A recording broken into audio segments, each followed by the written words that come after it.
Alright, I think we're live a little early.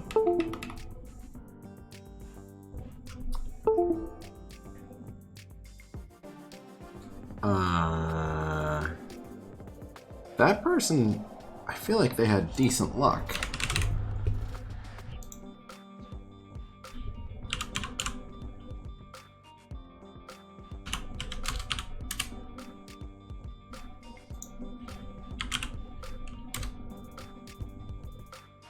Yeah, they had about as advertised.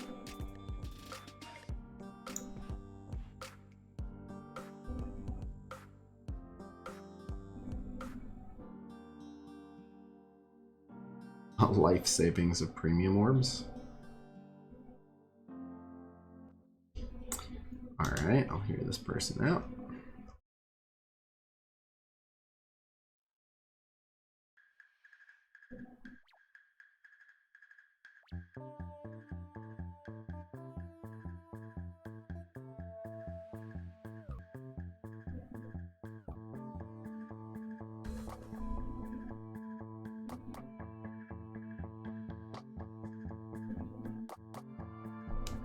What? What up, Snake?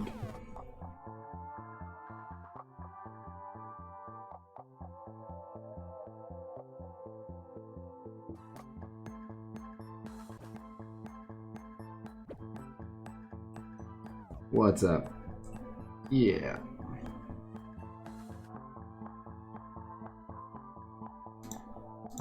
So what's up with this?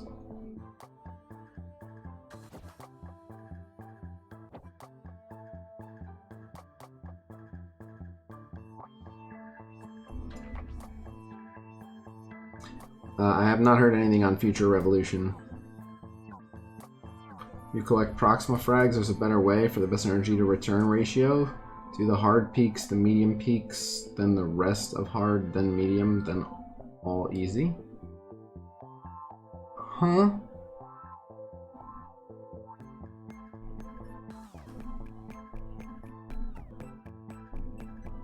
What up, Harold? What up, Palm Arthur?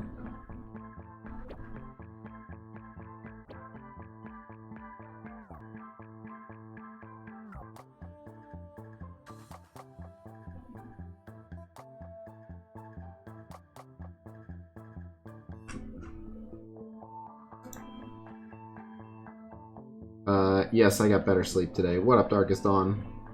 I'm feeling great. I got really good news today from several sources.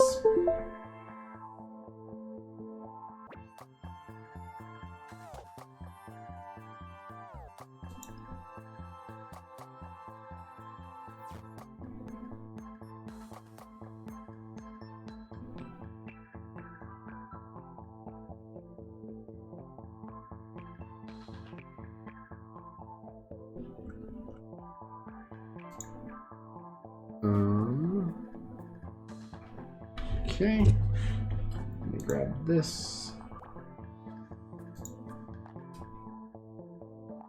Copy.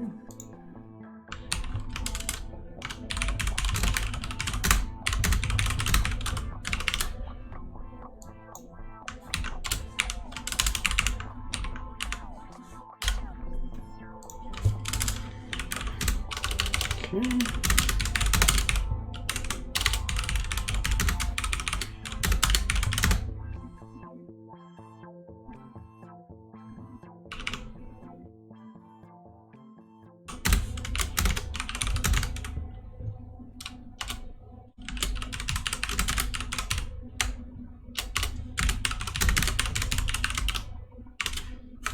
Alright, we'll put it like that. Okay. Alright, that blast has been sent out. Close that.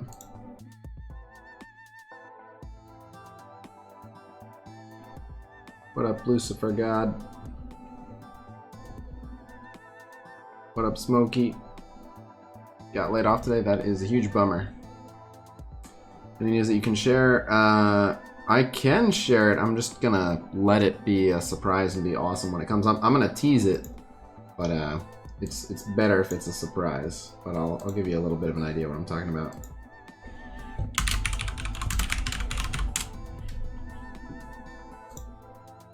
Okay. I want a Corvus Cass. I don't think they sell a Corvus Cass. Game news? Somewhat. Yeah, I'd say it's more game news than not, for sure. Alright, let me put out the blasts before I start answering too many questions about it.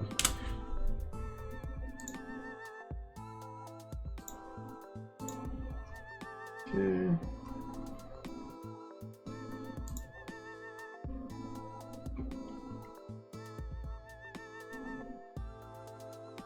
Okay. I've replaced cable tack. Oh, cable TV with your stream. That's awesome. Alright. What up, Laid Back Fist Fighter? What up, Pacob? What up, Leo Lecter? What up, DC Silky? But okay.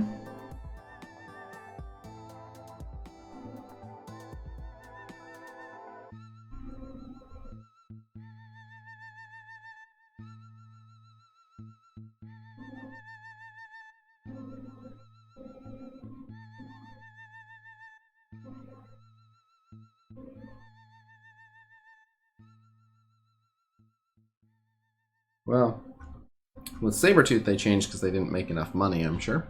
But Yo-Yo at 5-star is fine. Yo-Yo at 5-star was fine, and it looks like you got it with no or next to no spending. So, I wouldn't mind if they made Premium Orb exclusive characters more available, but I mean, you got her to 5-star for free. That's pretty good. And people misunderstand. How can you use light theme? I just don't worry about it enough.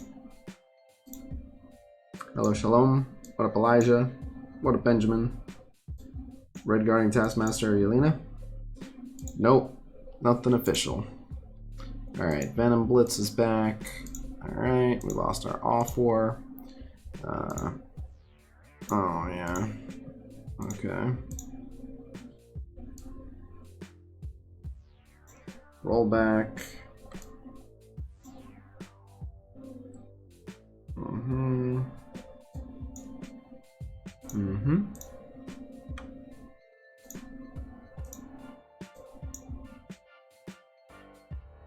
I am feeling better rested, McEagle. Typical. Cassian is defending Fox next.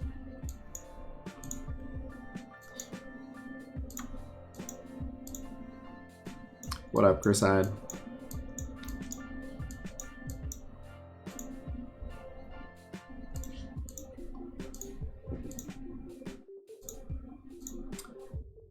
Oh yeah, I want my sound back.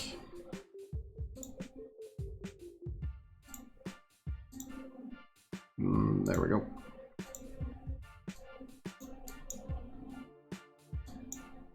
Over 100 premium saved. Only got 15 of her shards.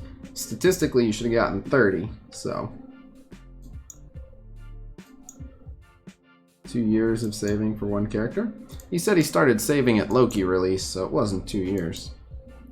But he got a lot more than one character. It's not like he just got those yo-yo shards and nothing else. He got a ginormous boatload of shards. He just only got 330 of yo-yo.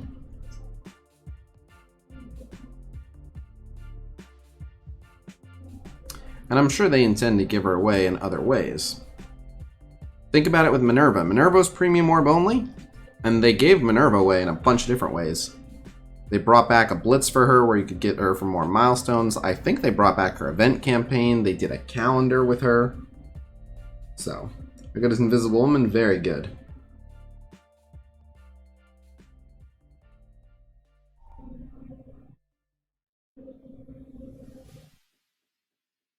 They used to give 180 in premium orbs. When was this? They did some experimental premium orb release methods.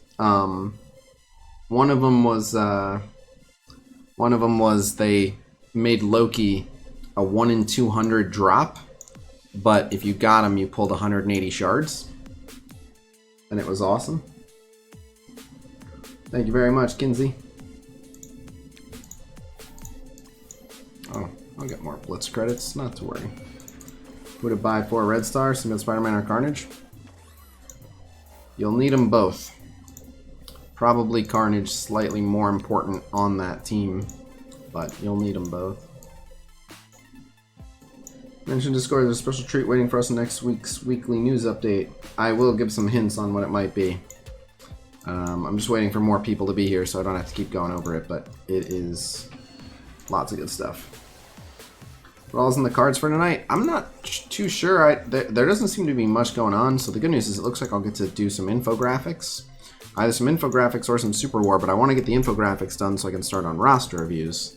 So my guess is infographics are what I'm going to be doing with the remainder of my night.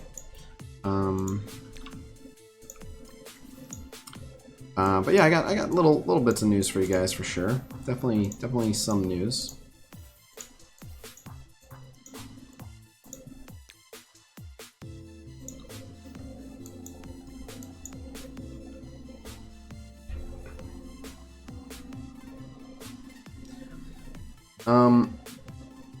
Why did you upgrade Symbiote Spider-Man to 6 instead of Carnage if he's more important? Because I'm going to be using Symbiote Spider-Man in DD3, and I'm not sure if Carnage will make it in a DD3. And because Carnage has 7 gold star, and I have no idea how long it'll take me to get Symbiote Spider-Man to 7 gold star. And because it's close, like the thing is they both heal the team. They both heal the team for a portion of their own health bar. So you can see negative effect applied, heals eyes for 3% of this character's max health. And then he gains max health. But Carnage also gains max health, and I believe Carnage heals them as well. But his is Raid and Dark Dimension specific, whereas Carnage... Also, my Carnage going to 5 was recent. But Carnage... yeah, heal self and symbiote allies by 30%. Heal for 10% of this character's max health. Oh, sorry, speed bar 30%, heal for 10% of the character's max health. But yeah. And Carnage does more damage.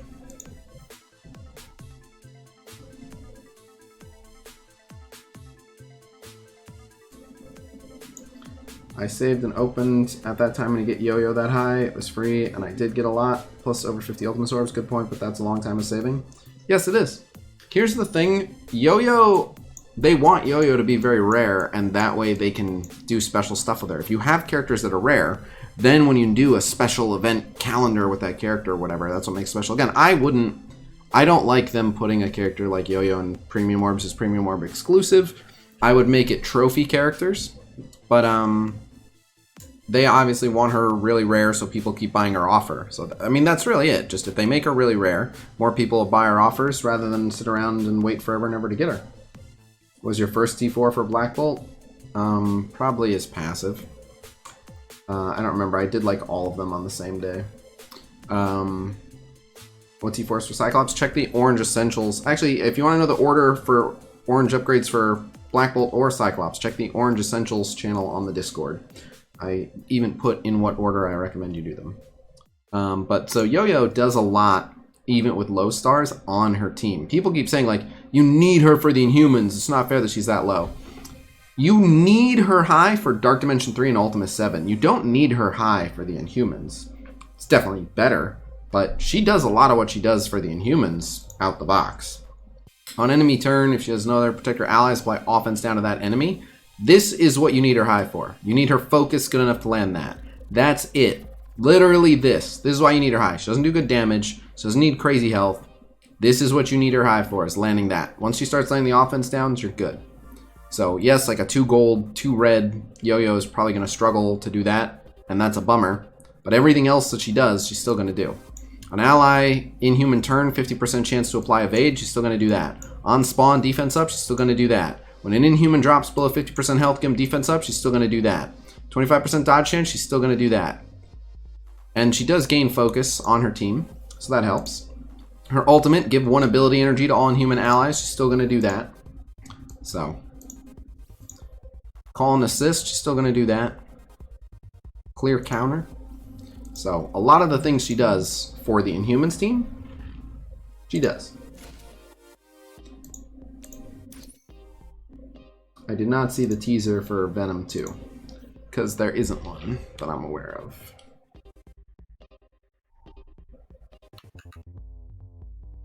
What about the don't buy red stars for Phoenix tokens? 4 Phoenix, 4 tokens. Huh?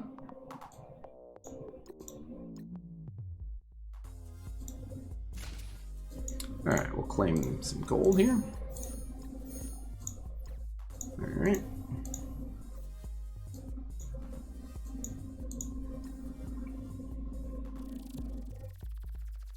Is her damage output lower than Nebula? I don't know, but her damage output's not good. I have a decently strong yo-yo. Her damage output is bupkis. It's not good. But it doesn't need to be. Everything else she does is fantastic. What up, Dirt? Okay, we'll watch the Venom 2 teaser. Let's check it out. Hopefully, not get demonetized.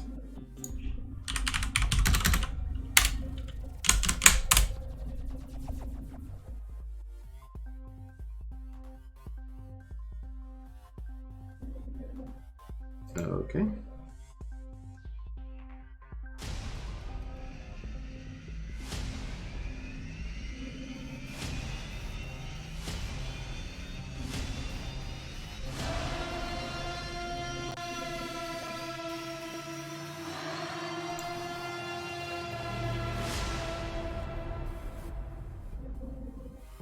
Since I can't be there.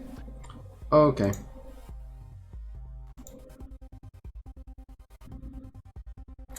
I am good. Brooke, what's going on? Sentinel Knight in the Khasino Dojo. Nice. Sounds good. I'll use the Star Wars Galaxies ranks. So let's see what they were. Knight. I think there was a Sentinel. Arbiter. There was a bunch of them. So here's the robe, but where are the there must be ranks here somewhere. Oh no, that's Elder Jedi. Let's see, Jedi robe. There was Padawan, Initiate. I think an Initiate looked like a Padawan, didn't it? Yeah, an Initiate looks exactly like a Padawan. I'm pretty sure they're identical. Yeah, they were the same thing. I don't think there was any difference. So Padawan robe, then okay, so actually you're supposed to go to an acolyte, and then an apprentice, and then a knight, and then an arbiter. They forgot about the chancellor. But anyway, if you want to see the differences, oh, why is that one dark? What? That's the dark one. Acolyte robe light. Yeah, I don't know why it's only showing the dark one. But anyway, that was the final one. It doesn't matter. Okay, at least this has both. But so I think they're missing some of the ranks, but I know you can retain your rank of knight. I won't take away your knighthood, but everyone else is going to have to go through the other ranks. How about that? So I'm fine to keep this. So you'll go from a Padawan to an acolyte to an apprentice to a knight to an elder.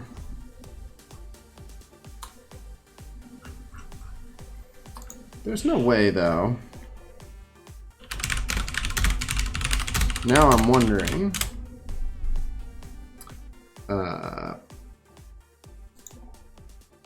Does this have the yeah. Come on, someone has to have the lists.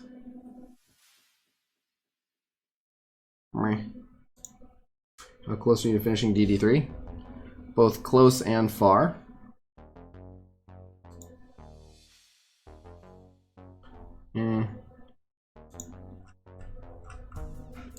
Let's see.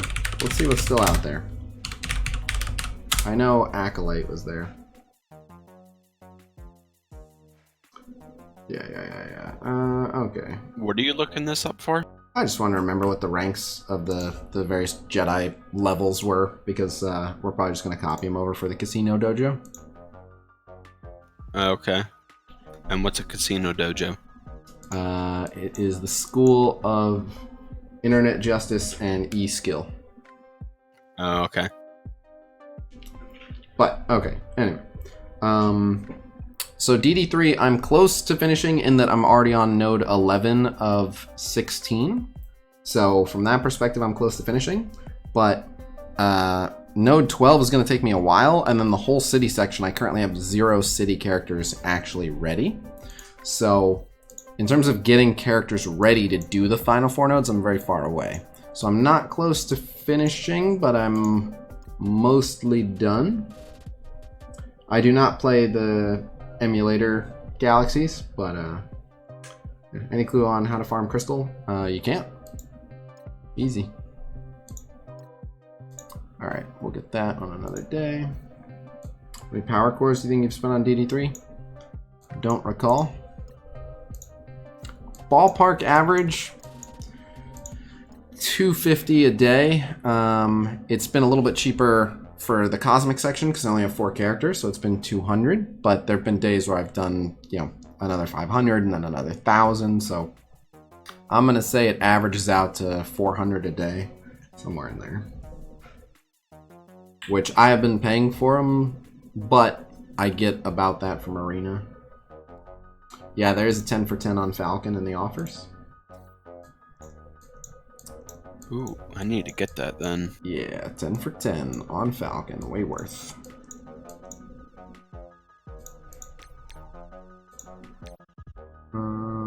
Yeah, especially since my Falcon is still 3-star.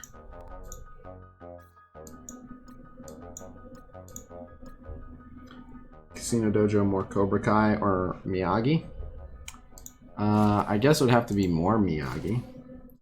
Future Revolution Realm Champions, would you prefer to see more Marvel games on console PC, or do you like the mobile games? I'm a PC gamer at heart. I even play my mobile games on my PC, so you can do a lot more with PC games. But if mobile is the way that is attracting the most people, then bigger communities, more people having fun is the way to go. But PC objectively has the most potential from a hardware standpoint.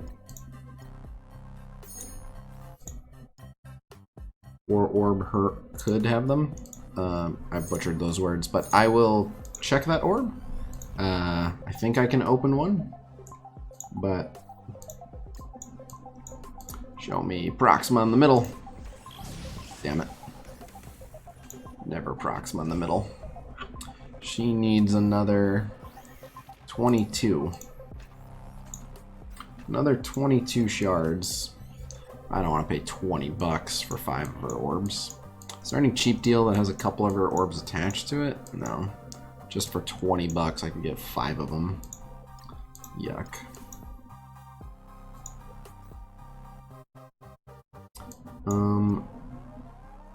Oh, by the way. Chris, I was specifically looking for the ones that they used in Galaxies. That, and I was just curious if anyone had it preserved or if it was just lost to time. That one wiki we were looking at, I know is not quite right. I know how to find it too. I still wanna. I know there was an oppressor and a chancellor. Okay, at least this has it listed. What?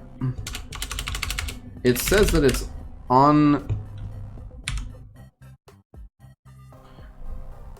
Okay, I think that was it. I think yeah, you became okay. This is actually it. This is correct.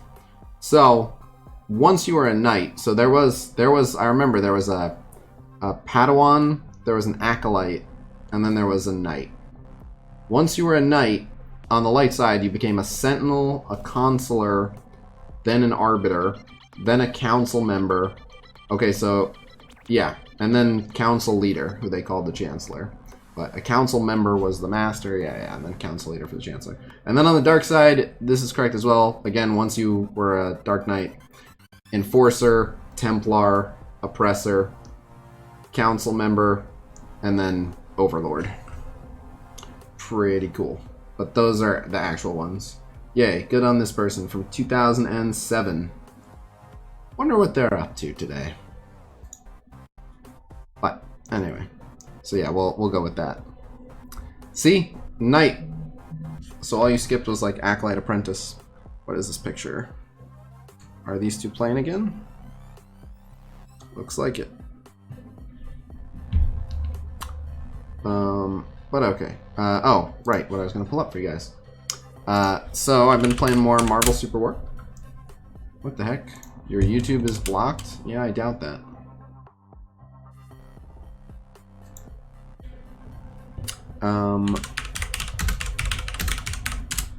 They just introduced a new character here. This guy. Bonjour, mon ami. Ça va? Gambit made it to the game. He's a marksman. I haven't even really seen his moveset yet. Okay, so he's got a little jump and a wall hop. I guess that makes him untargetable. Okay. Dummy, I think we really Ah, okay, so he can use the one skill to jump over and the other to jump back. Nice. So if you guys want to see some Gambit gameplay, I grabbed Gambit and his skin earlier. I haven't played him yet. Yeah, he looks pretty good.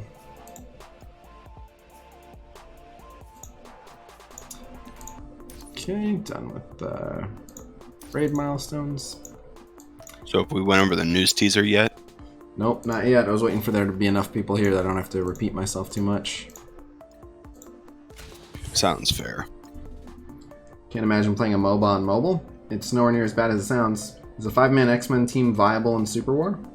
It probably will be in the future, and if you're willing to settle for X-Men characters, I'm almost certain it is, but let's see if you can make an X-Men team. Beast can jungle, Pixie can support, Angel can marksman, so you would need a top and a Storm. a mid. Yeah, Storm can mid, so you would just need a top, and there probably is one. I'm just blanking on it because I'm thinking about what I'm doing in this match, but I'm sure there's an X-Men top. Thing is not an X-Men. He is in spirit. Okay.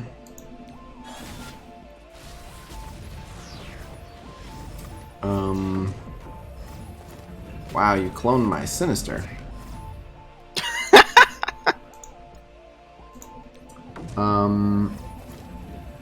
You don't want to play Super War on BlueStacks because their MOBA pads suck. You can play it on Nox and it plays alright. I play better on the phone. I've tried on Nox several times, and even with all the right bindings, sometimes it just mistranslates like my dashes and stuff, which is a bummer. But I would. Are you sure it's Nox. not just your ping? I'm pretty sure it's not just my ping. Like, my character jumps in the wrong direction sometimes, and it might be that there's like a complicated way to input it that I'm just not doing right, but anytime I jump in the wrong direction and die because of it, I'm like, I'll just play on my phone where that doesn't happen. Oh, mistake.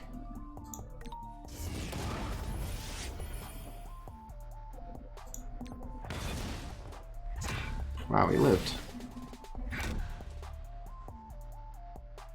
I'll save that. Yeah, let's heal him. Oh, he's dead anyway. I don't know why I even bothered. Are they both gonna die to that? Shit, they're both gonna eat a Dark Phoenix ult with defense down. Oh my god, she lived. Doesn't matter, she's dead anyway. Yeah, okay. So I should have just killed her earlier. Okay. Ouch. My own fault. Is there a strategy for the slots 1 through 8 or whatever? There's a strategy to everything. some people try to bait them in with weaker teams and then have stronger teams hidden at the back so that once they've already committed to clearing you, then they're like, well, we're half done, let's finish, and then they get stuck and screwed. But hey, Darkest Ninja, I'm trying to figure out what X-Men character works best as a top. I'm literally drawing a blank. If you consider Deadpool X-Men, Deadpool can top 100%. And again, there probably is even a better one I'm not thinking about. But if you count Deadpool, then immediately, yes, all X-Men viable. And they don't have a lot of the main characters yet. Like Phoenix and Wolverine are definitely coming. They're just not in the game yet.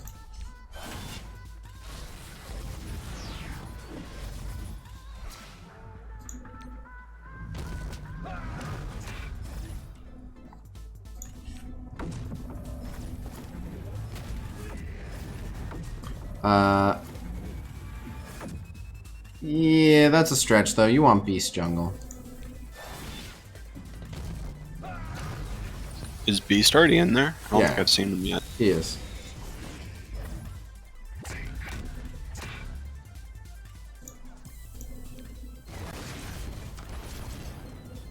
Oh shit.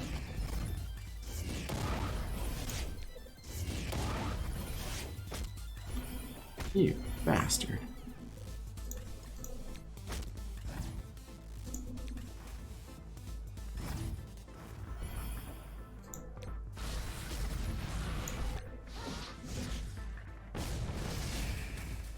Okay. Alright. GG, easy. Iceman can mid. Are Cloak and Dagger mutants? I didn't even know that. Rogue's not in the game yet. Beast is a very mobile jungler. So... Oh, I really need to pin the... let me see if I can find this. Marvel Super War. I don't know about all that. Did someone at me for that?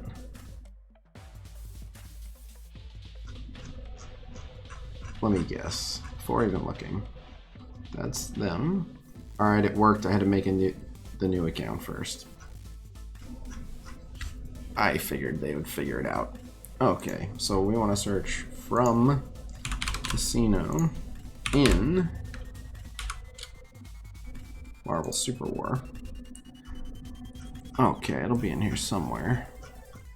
I posted it several times.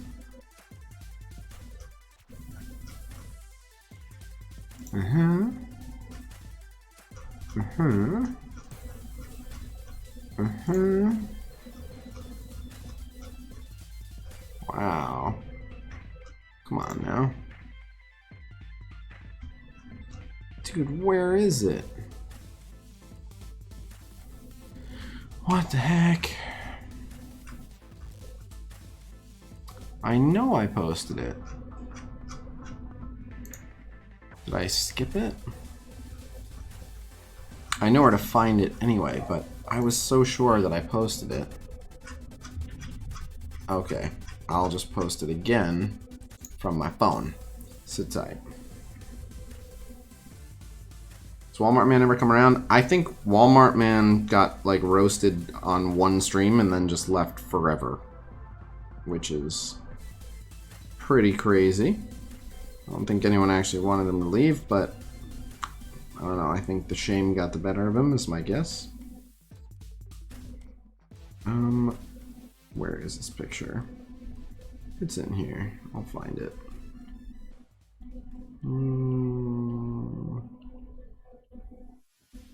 Nope. The image I'm looking for, by the way, a lot of people will reference back to, so I'll pin it. Come on, where are you? It's all the announced characters that will be in the game by launch, including several that are not currently playable, but we know are coming. Here it is. Share. Discord. Marvel Super War. Ta-da! Now I'll pin it. Pin message. Okay. So, here are all the characters coming by launch. Okay. So, we have Iron Man, we have Hulk, we have Black Widow. We don't have Falcon yet, so we can get a look at Falcon. Don't have Winter Soldier yet. There's a look at Winter Soldier.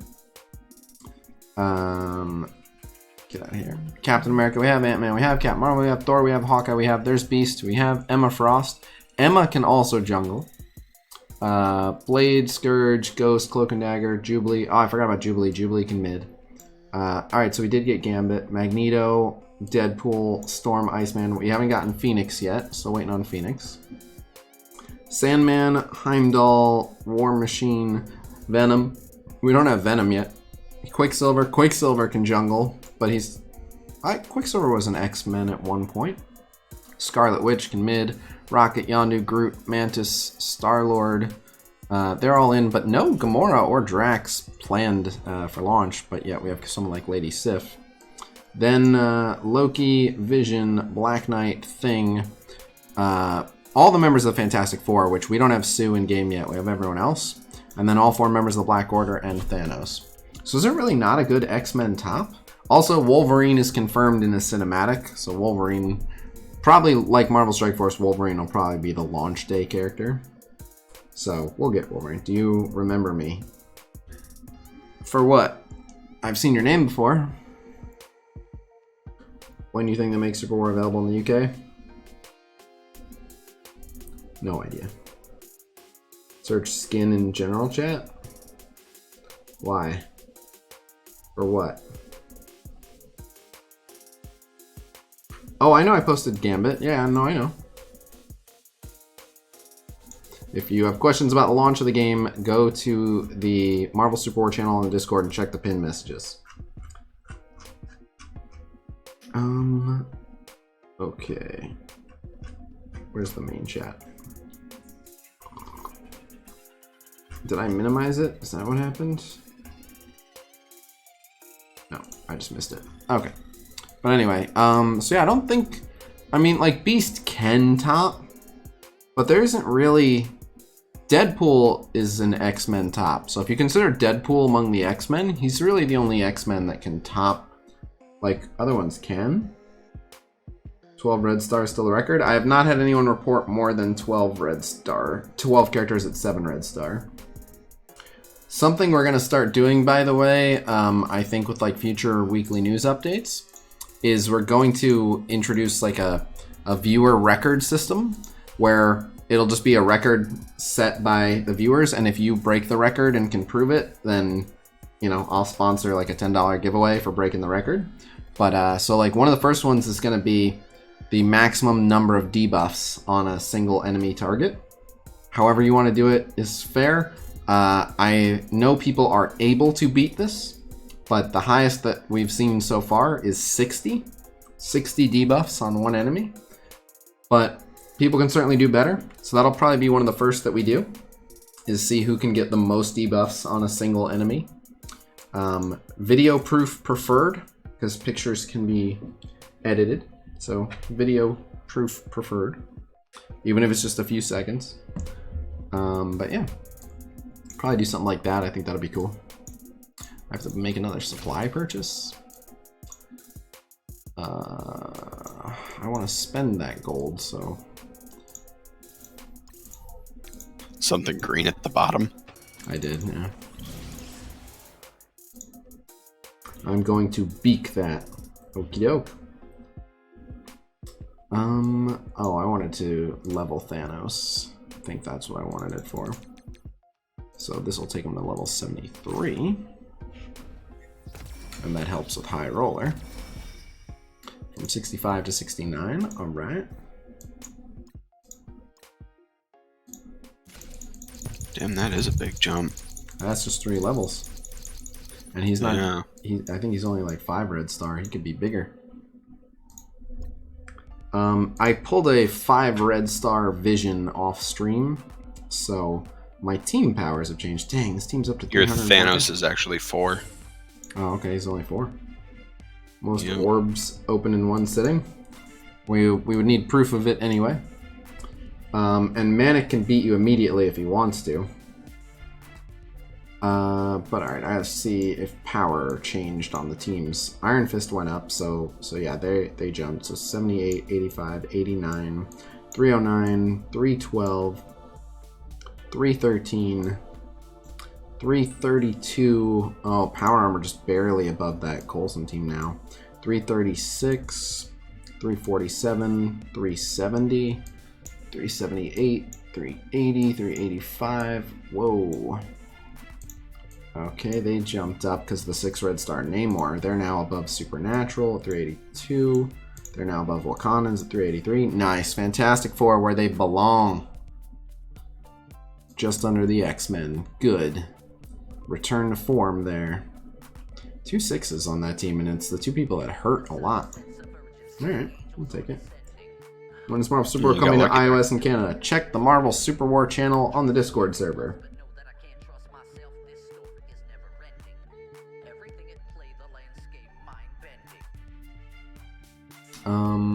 Oh, and then this would be Blitz, so I would have to start from the bottom. Okay. So yeah, I'll do the milestones for that. He opened 250. How many does he have left? No, that massive orb post wasn't from Manic, but it was from someone in the chat.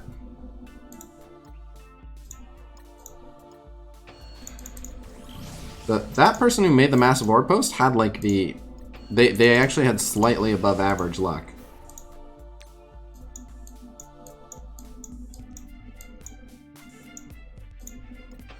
So crazy.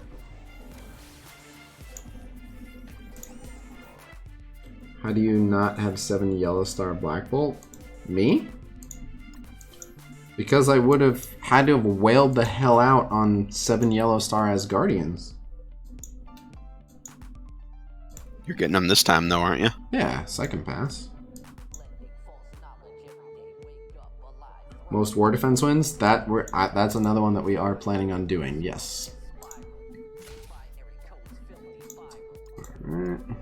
Does it have to be your defense or someone in your alliances? Whoever submits the record and says they are claiming responsibility for it. So if your alliance member doesn't want to take credit for it. But like if your alliance member is not going to submit it, you should, so that we get to see it. What is your Black Order at? Right here. Probably, if someone wants to donate 20 bucks, if I open 5 of those Proxima orbs, there's a fair chance, it's not a guarantee, but there's a fair chance I could just bump her to 6 star and she would get a little bit closer to those 2, but far from necessary. Also, I think for 100 cores, I at least get 1 more orb. I gotta see what I'm at with orb frags, but I might pay 100 cores just to open 1 more. Yeah, that should do it. Sure, why not?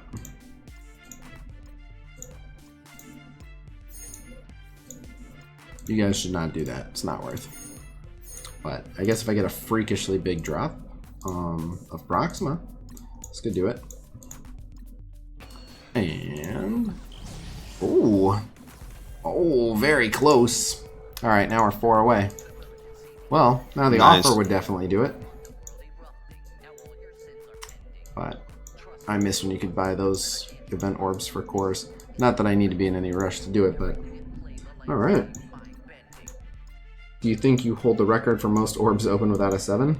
I don't take that as you being a dick, and maybe, probably.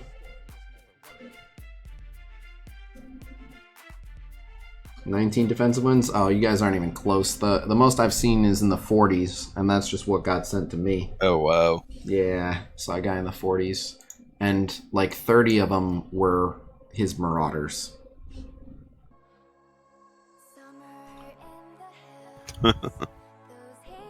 That's crazy. Will Cull be released before Maw event? Presumably. You'll get a 7 red star not till next the end time? of the month. I doubt it. Everyone says that. Everyone says, I'm calling it next time. Next time's your 7. And I'm like, okay. Your ideal Brawlers team for Blitz and War? Well, the ideal Brawler team and the practical Brawler team are different. The ideal Brawler team would use overpowered characters like Ghost Rider, Captain Marvel, The Thing, but those characters should be on other teams, even though you could make an insane hero Brawler team of like all All-Stars. People that got shafted on the Captain Marvel login calendar are getting her. Foxnix came through. Nice. Record or known high for War MVP? What do you mean known high for War MVP? Oh, like who has the most War MVPs?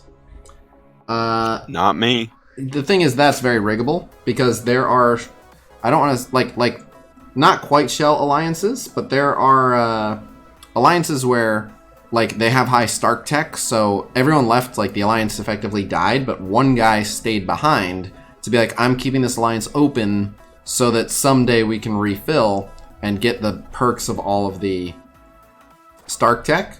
So, you know, they have like an alt account or something and they just actually keep it alive. And so as soon as they do one attack and they're the only one in the alliance, they get MVP every single time. So record number of MVPs to people would just BS it and have like 100% MVP rate starting whenever the alliance died. So, dude, a 6-red Carnage is amazing. I would be jumping for joy if I got that. Yeah, I'd be pretty happy too. Alright, we've got Blitz to do. I've got Ray to do. I've got DD3 to do. But, yeah, I've got a lot of good news. Most of which I'm going to tease. But, when does Super War come out? Check the Super War channel on the Discord. Check the pinned messages. The Stark Tech shared between the Alliance. So, your Alliance level determines how high of Stark Tech you can purchase. So, the Stark Tech that you purchase is for you. But let's say that you are in an Alliance that has up to level 15 Stark Tech, and you have bought up to level 15, and then you switch to an alliance that only has up to level 10, you can't buy from 15 to 16 until your new alliance gets to 16 and opens it up for you. So any alliance that has like leveled the alliance all the way, like it's better to, if you're like me and my buddies are going to get together and start a new alliance, you're way better off taking over an existing alliance that's empty except for one person holding it and renaming it and keeping all of the alliance level rather than starting fresh. Would you be happy of 7 red stars on Pyro? Yes, very. 5 days to get 40 shards of Hella Sif. Why do you have 5 days? The event is going to run for 3 days. I think you're fine. And there's going to be and there's going to be a calendar. You're fine, man. Don't give up, but you're fine. And I think there's going to be a double drop, too.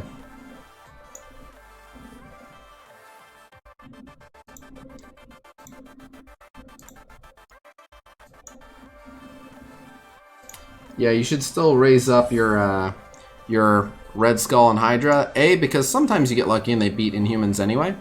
But even if they get plowed by the Inhumans, you made someone waste their Inhumans team. And the Inhumans team is like the only team it really makes sense to spend on them at even kind of close power. So. Think they will do a double store drop? No. Calendar only drops 5 Sif shards? Yeah, but he only needs 40. So, that's 1/8 of what he needs. Can you please explain how bleed damage works? Happily. So bleed is based on the level... Hold on, I'll answer Andre real quick. Which character you wish to see in this game? Howard the Duck. Alright, so bleed is based on the level of the ability of the character that's using it. So, for example, I'm using a level 6 Carnage Ultimate here. I think. I might have put T4s in it. But anyway. Based on the level of the ability. And then it just references the character's base damage. So to keep things simple, let's say that Carnage had 1,000 damage. He doesn't, but let's just say that he did.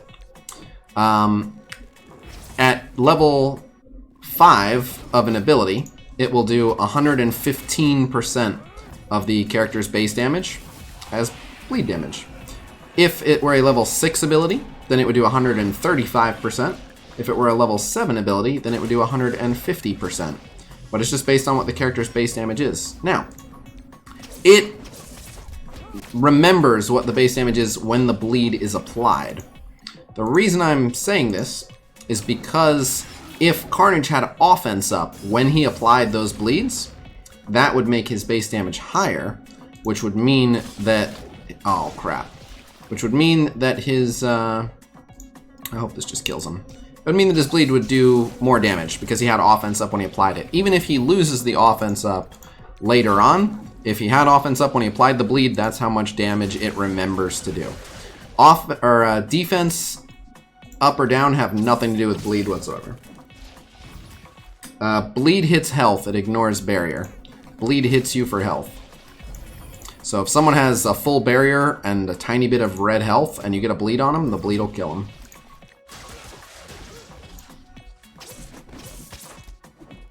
Thanks, Leo.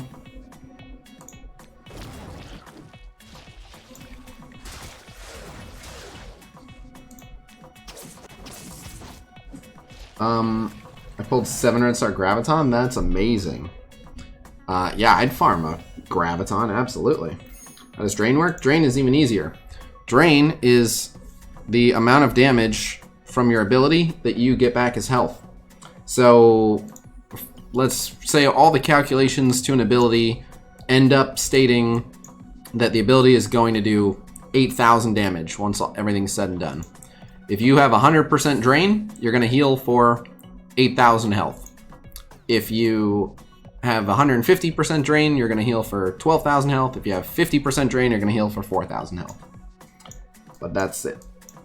What about copy bleed? So there is a difference between extending bleed and spreading bleed.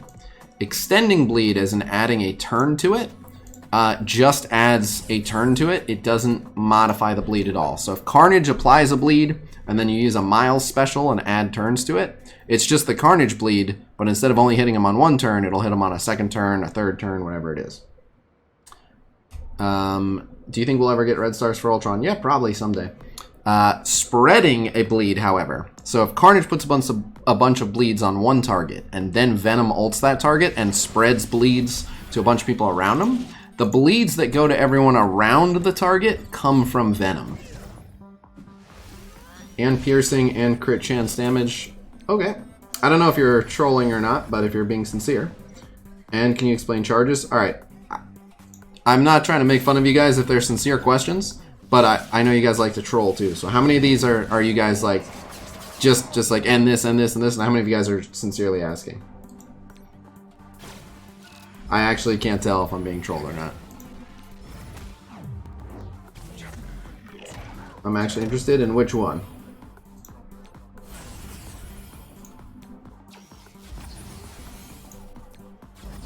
Any update on the infographics? 2 of them are already done. Third will be done soon. I'm interested. Alright, which one was your question? I was honest, really? Again, you have to specify what you're sincerely asking about. A pitch meeting on the main story of the campaigns? Maybe. Would Black Bolt be good in Ultimate Sim without Yo-Yo? Yes. Piercing is very straightforward. You could explain charges. Okay. Charges are easy but also confusing. Because basically what a charge is and what a charge does is very straightforward. It just means something different for every character. But really what a charge is it's just like an indicator. It's just letting you know that there's that many charges. Like when you see charged, it just means this character has a charge, this character has 2 charges, this character has 3 charges, etc. The question of, okay, what does that mean though? What if they have 3 charged? Every character who uses charges uses them in their own way. So, like Storm, her charges, for every charge she has, and she can hold up to like 20, for every charge she has, her special has a higher chance of stunning, and her ultimate does an extra, I think, like 10% damage. Cable's charge means if he's charged, his special hits more targets. It spreads to an extra round of targets. Black Panther, if he's charged, means his ultimate, instead of doing a chain, does an AoE. So everyone, literally everyone who has charges, their charges do something different that's for them.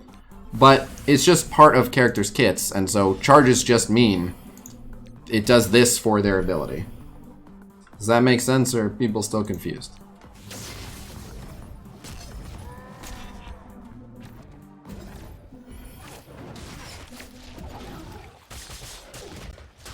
New Morgan, it does remember that when the bleed was applied, it was applied with the offense up, so that's the damage it deals, is with the offense up.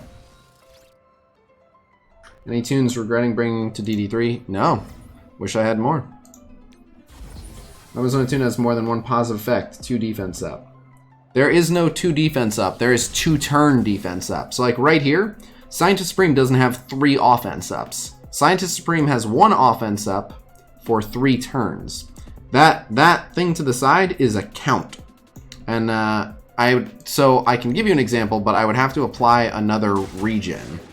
But there's a difference between duration and like count and stack. In the code, they're different. So you can't have more than 1 offense up. If someone tries to, oh, maybe this will give a double regen. No, it didn't. Okay, but you can have multiple regens, just like you can have multiple bleeds. Yes, if you click and hold the icon, it'll tell you how many charges there are, or any buff. You can click and hold, and it'll show you the buffs, like I just did. But so yeah, offense up or defense up, you'll only ever have 1. Bleed and regen are not the only stackable things.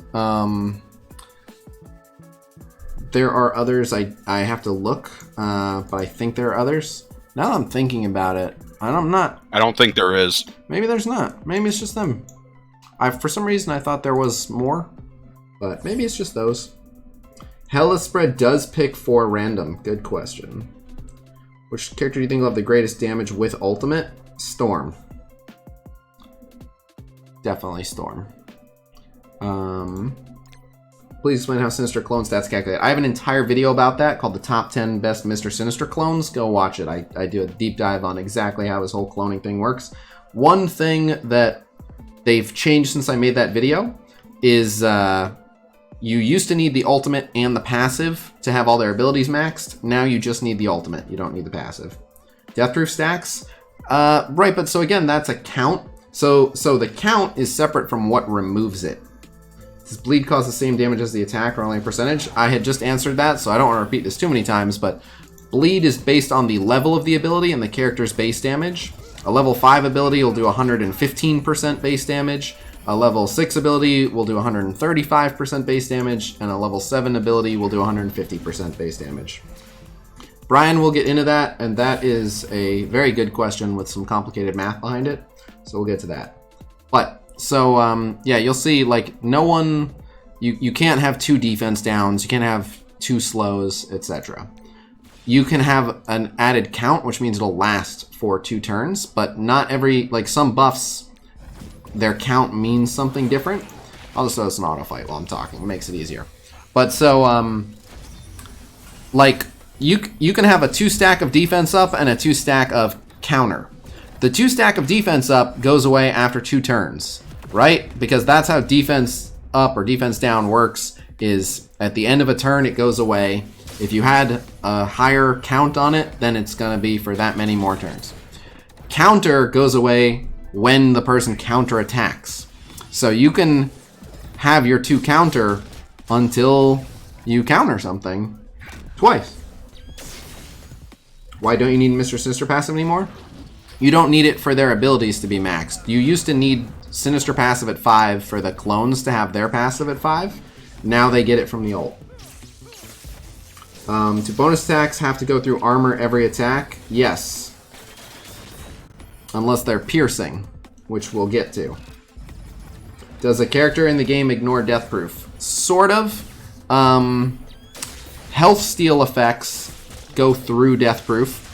Bleeds just bounce off deathproof and don't even remove it. So if you have a bleed on someone with a deathproof and the bleed would kill them, the bleed goes away and the deathproof stays, which I always thought was lame. I feel like the bleed should at least remove the deathproof, even if it's not going to kill them. When did they announce this? They didn't... Oh, when did they change this? I don't know. A little while back. And no, they didn't announce it. It was a while back. But anyway, that's the only change from that video. Yo-Yo needs to be at least 4 to be usable. And Ultimate 7, as long as you ever focus a certain number, should be okay. Does this sound right? So I was ballparking it. To be fair, my claims about the exact gold star, red star thing for Yo-Yo, I just kind of figured based on the strength of the enemies, like probably around 4 gold, 4 red. the truth is just run the numbers. So if I wanted to know what is the enemy focus at, I can go here and be like, all right, Spider-Man, Miles, what's your resistance at?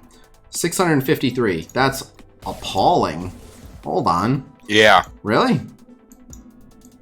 I was just about ready to tell you that oh my god. I saw a Reddit post for Yo-Yo's viability in U7. Never mind. Yeah, I guess she's good to go. And several people commented that their resistance was super low and she's usable at 2 gold.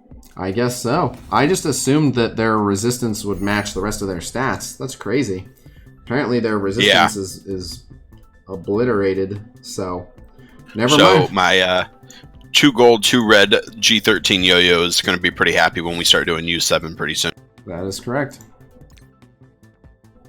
If a character has immunity, will Doctor Strange be able to flip buffs? That's actually an excellent question. So he flips buffs in what I can only say seems to be a random order. So if let's say they have 5 buffs and one of them is immunity, sometimes he'll flip the first 4 before he gets to immunity, and all of the 4 debuffs will crash into the immunity and not get applied, and then only the immunity will get flipped. Sometimes he flips the immunity first and applies the other debuffs then right away like normal, and sometimes it's somewhere in the middle. So it's actually really random. When you're flipping someone who has immunity, you literally never quite know what you're going to get. I have not found any rhyme or reason to the order. I have noticed something a little bit different. He seems to flip it at the same time. If he flips the immunity, then everything will stick.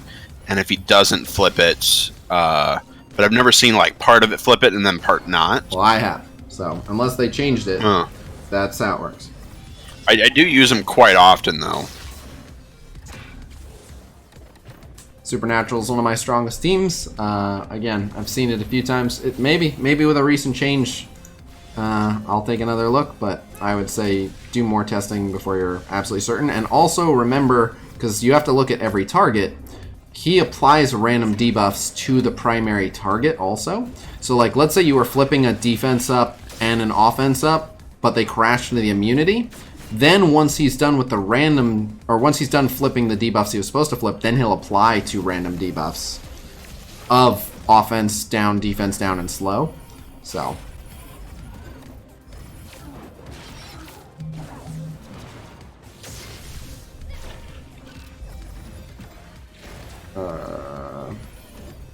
Oh, right. Oh. Okay, we'll get to that. Alright. What is the difference between piercing and bleed? Completely different. Bleed is a status effect. Piercing is a type of damage. They have nothing in common. Well, I guess technically they both ignore armor. Bleed doesn't care about armor. So there's that. Excuse me. I have not found any rhyme or reason for why certain things flip when they flip. We'll talk about piercing, and we'll talk about piercing with normal damage. When do you expect Call Obsidian? Next patch.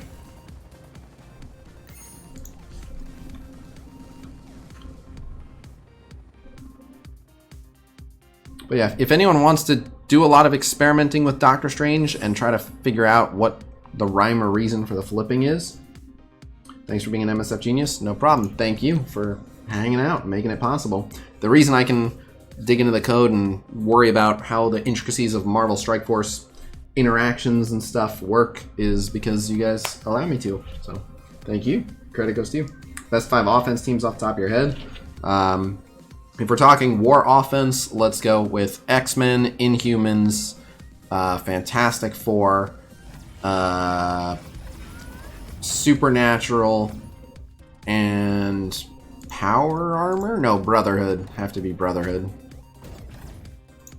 But Power Armor should maybe be in there somewhere. I don't know if they're actually better than any of those 5, but they'd be up there. And I'm not sure how... I haven't really put the Symbiote Spider-Verse to the test either, but they're way up there. The best Ultimate 17 with the exclusion of Black Bolt and Yo-Yo. I'm putting out a graphic very soon called the Top 5 Teams tier list, which, disclaimer, will new Power Armor be top 5? Yeah. Because new power armor is ridiculous. Oh, actually, on that note, I do have, let me show you guys this from Khasino. Let me show you this. Most people already knew this, but just to make it absolutely clear. Right here. So, if you, right now, why do you power up your Shuri so much? What do you use her in? Dark Dimension 3, among other things. And she's 6 red star, so she was just huge anyway. But,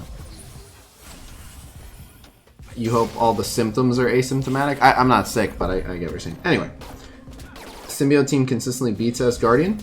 They definitely sometimes do. I don't know how consistent, because I don't do that matchup that much, but I've won several times with them. But I haven't played that matchup enough to know the exact way to fight it each time. But anyway. So, this is from the test server, but I confirm that it is accurate. So if you look in-game on your roster, it doesn't say at any of the upgrade, and you can see all these upgrade levels on the ability, it doesn't say in war gain 100,000% extra focus for this attack. On the side, all these upgrade blurbs, it doesn't say anything about the focus. And at level 1, which is all you can see because she's not active on your roster, you can't see, it doesn't say anything about the focus. So some people started jumping to conclusions and being like, they took it out, her kit is changing, she's not going to have that anymore, yada yada yada. And that is untrue. It just doesn't show up in the upgrade blurb, but she gets that as soon as the ability hits level 2. She'll get the 100,000% extra focus for this attack, specifically in war, and she will still get that. So, if you're worried about that, now you don't need to be.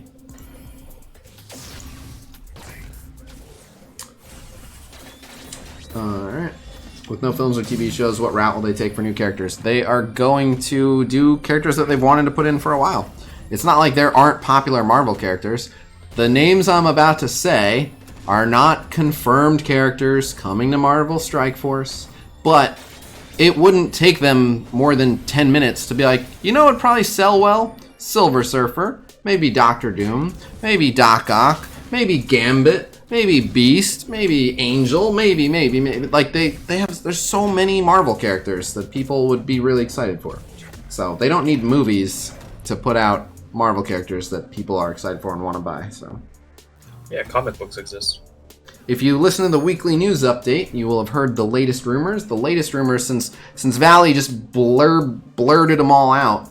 Disclaimer, I have not validated these rumors with any of the people that I normally discuss rumors with. So these are other people's rumors, but we can mention them. Allegedly, people are hearing Taskmaster and Red Guardian coming for the Black Widow stuff. Again, allegedly, I have no idea how true this is, but allegedly, Taskmaster will be coming very soon, and Red Guardian, some rumor said, got pushed to November for the actual release of the movie. That way there's a tie-in when the movie comes out as well. Separately from that, I've heard that they are going to do more X-Force characters. I think the names I heard thrown around were X-23, Negasonic, Teenage Warhead, and Domino. Again, I have no idea how true those are, but that's what people have been throwing around. Yeah, please don't make a Reddit post saying I confirmed all those characters, because I have no idea how true they are. But, yeah. Alright, so piercing is easy to explain. Piercing plus normal damage is a lot of math. So without doing all the math, I'll try to keep it simple. Normal piercing ignores armor. That's it. It's just normal damage, but it ignores armor. So if an armor just deducts from the total. So let's say, to use super simple numbers, someone has 500 damage and they hit for an ability that does 100% normal damage. And they're hitting into someone with 100 armor. So they're going to do 500 damage times 100%, so 500. And then they're going to hit into 100 armor, and the damage is going to be 400 damage total that the enemy is going to take, because their armor shaved off 100 of it. If it was 100% piercing, then it would be 500 damage times 100%, into 0 armor. So they would deal 500 damage. So piercing hits harder than normal because it just ignores armor. However, piercing, ear piercing, how much damage? Oh, fuck off. Piercing plus normal damage is a lot of damage, basically. Because, firstly, the piercing damage calculates on its own. So, again, just to use simple numbers, let's say it's 100% normal damage and 50% piercing. And the same base damage of 500. So, the piercing would just be 50%, just 50%. So that 500 made into 250. And 250 will hit the enemy into 0 armor. And then let's just say this character had 1,000 armor. They'll take 250 into no armor. Then the normal damage hits into their armor reduced by that piercing amount. So if it's still the 50% piercing, the 50% becomes 250, and their total armor gets docked 250. And then whatever the normal damage amount would be, it'll hit into, again, their armor minus the 250. On top of separately also hitting them for pure piercing. So it does pure piercing, and it makes the normal chunk hit harder than it would have also.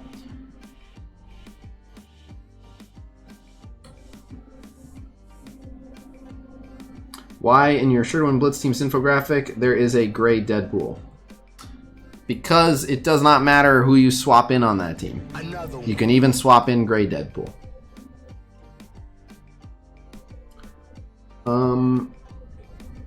6 red star Akoya, I refuse to take her past level 1. You're a loss. When the piercing is greater than 100%. The piercing being greater than 100% doesn't actually... Well, okay, so firstly, you're misinterpreting it, because Ultron's ult isn't mixed. So Ultron's ult is a bad example, but I'll go back and answer that anyway. But it being over 100% doesn't matter, because it's not a percentage of their total armor. It is a percentage of their damage. So on this ult that says 700% piercing damage, what it means is it's going to take Ultron's base damage. So that number, 10,781. It's going to do 700% of that. So it's 7 times as much. So like 70 something thousand. And then it's going to hit into no armor. That's it. It has nothing. If it's pure piercing, it doesn't matter what their armor is. If it's pure piercing, all it means is they have no armor. For this attack, they have no armor. That's all it means. It's when they're mixed. Pure piercing better than normal plus piercing. If the total damage percent is equal, right? 100% piercing better than 50% piercing and 50% normal. Yes, the 100% piercing is the greater total. But 50% piercing and 50% normal doesn't actually equal. If you did them separately, it's not actually 50%. Like if you added up, here's 50% piercing and here's 50% normal, and then hit someone with both of those things, it actually does more than that, because it's 50% piercing and then it's 50% normal into their armor minus 50% piercing. How does defense up work with piercing? Defense up has nothing to do with armor. Defense up takes a look at the total damage number that the character is supposed to take and cuts it in half.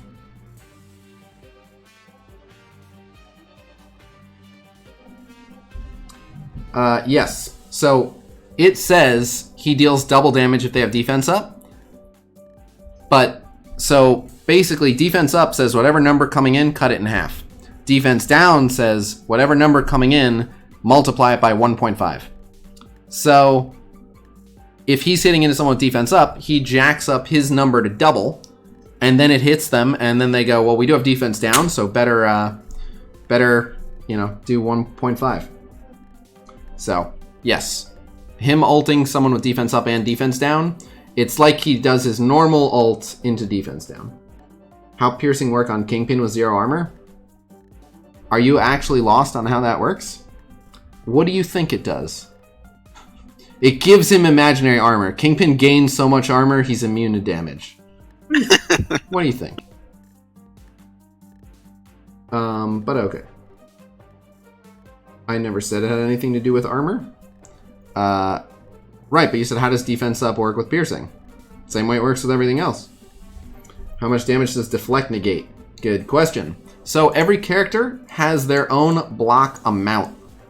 There's block chance and there's block amount. Now, almost every character has 25% block amount. And a deflect is just a block. So 25% is the answer most of the time.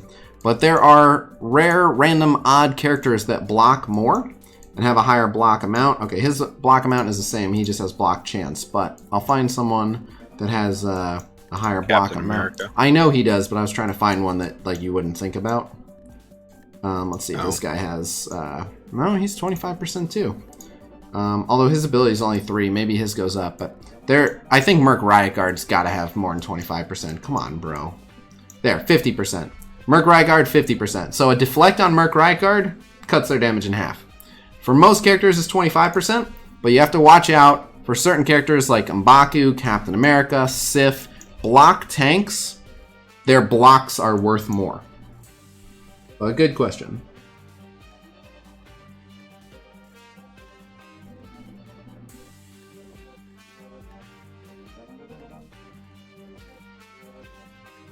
Apocalypse, why do you keep repeating that?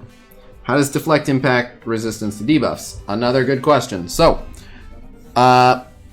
your block amount is your flat chance to block the debuff being applied. So on someone like Wolverine, who's just going to have 25% block amount, it just means that your debuff has a 25% chance to just get blocked. So it's way riskier trying to apply a debuff into a deflect. But for characters with a higher block amount, let's see if Shield Security has a higher block amount. I think he gets a higher block amount. Okay, 35%. So Shield Security, it means it's even harder to land it because he has a 35% chance to just block your debuff. And again, I think he gets more, but it doesn't matter. And then after it checks if the block prevents it, it then checks focus resistance. Where are you getting 100k ult damage in a D down equals 200k damage?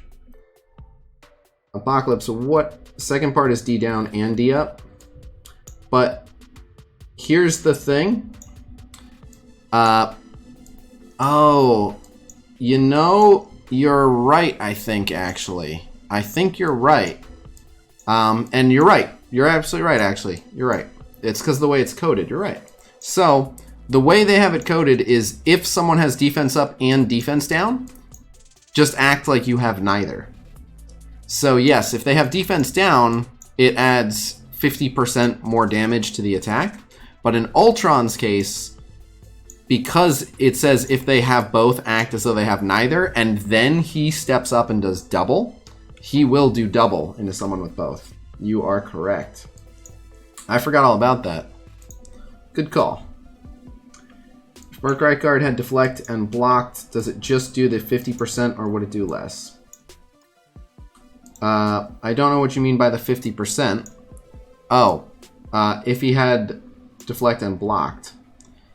So again, there are other factors, like did he have defense up? How much of it got shaved off by armor? There's a whole combat formula. But if he blocks, then he is, in addition to whatever else is going on, gonna cut the damage in half.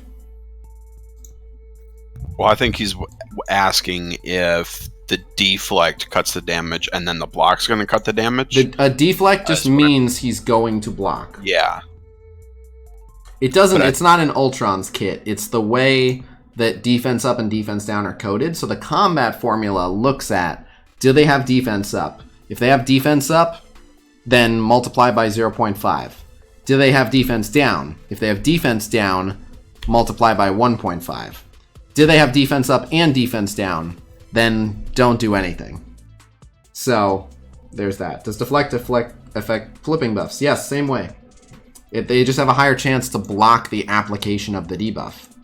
A deflect can be flipped into a bleed, but there's also a fair chance that they just block that application. Did Foxnex design Ghost and Yellow Jacket? Yellow Jacket, yes. Ghost, I haven't heard of. Does Scopely have a design for Stinger? No idea.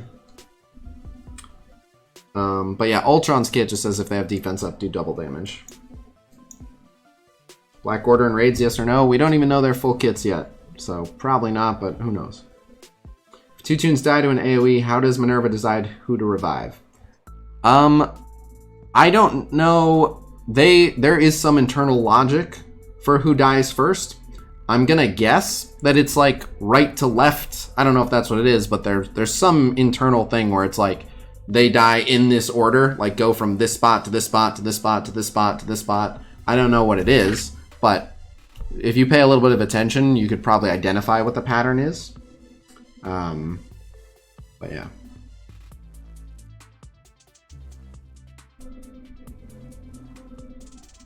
It might be left to right. I don't know what it is. But I'm sure it's something. Who dies of more damage? Could be. We'll call release and Blitz. We don't know. He's next patch. You think Gambit will make the most money of any tune release? I don't know. Depends on what other stuff they plan on coming out with. If they do a costume of a super popular character, like we got Symbiote Spider-Man. So if they did like, I don't know, like Thor Endgame and like brought Thor back out and you had Stormbreaker and stuff like that, you know, that's just one example. Or if they did like World Breaker Hulk, like they could do things that would just make oodles of dollars. So I don't know. There's an order to revive. Thought it was random. It's whoever dies first. Their question was if an AoE killed multiple people at the same time, who would it be? But it's just whoever died first. So if enemy goes and they kill someone, and then next turn another enemy goes and they kill someone else, Minerva's going to revive the first one. Unless they got killed by like Black Bolt and can't be revived.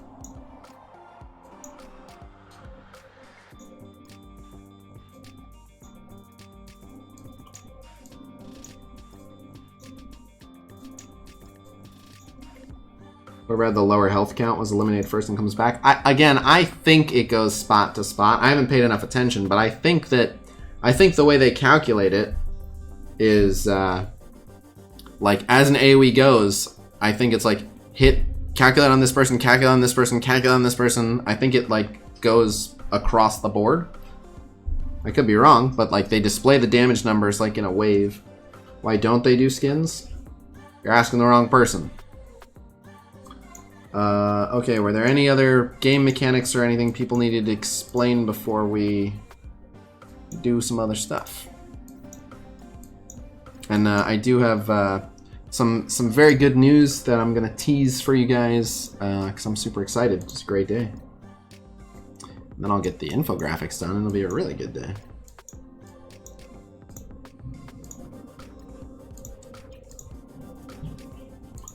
They could make more money? Well, tell them. Write into support and tell them.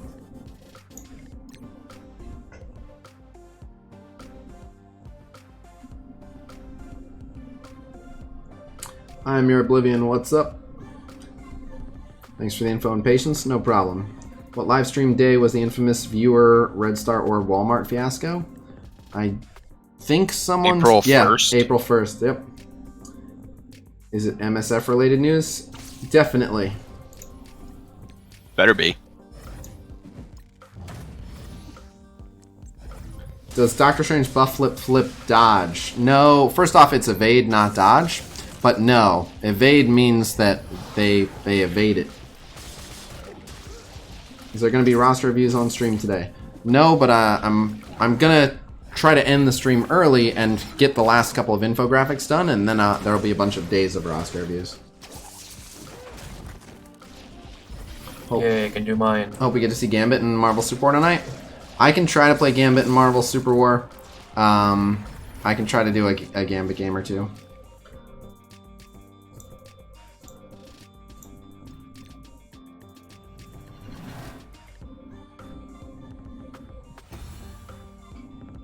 What are the best skill characters for DD3? Proxima Midnight, Corvus Glaive, Lady Sif. Off the top of my head, there's probably some more. Oh, Nick Fury is incredible. Just in any game mode. Opinions on Gambit and Marvel Super War? I haven't played him yet. I just bought him in his skin. Simon, no spoilers. Can unavoidable attack be deflected? Yes. Also a good question. So unavoidable means the enemy dodge chance is locked to 0%. Even if they have evade, their dodge chance is locked to 0%. And it also means that the person casting the ability has 100% accuracy lock, which means that no matter what, even if they're blind, their accuracy is stuck at 100.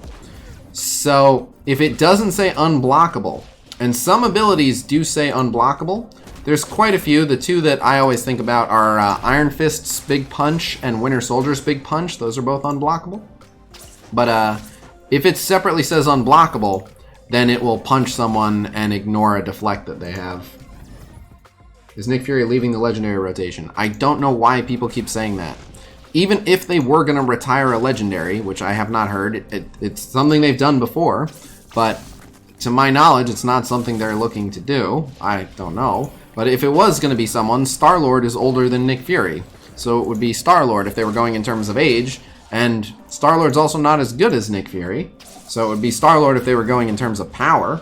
So if another legendary ever gets retired, it'll probably be Star-Lord. But here's the thing. Iron Man got retired because he was nowhere near as good as any of the other legendaries. It was literally like Iron Man and then every other legendary. So they retired Iron Man to like a permanently available legendary. But we might hit a point where they're like, alright, Star-Lord's not that good anymore, let's retire him. But I don't know. Star-Lord is still really, really good. I don't think he's close to being considered for getting benched unless they like end up with like, alright, we only want to have 8 at a time or something. I don't know.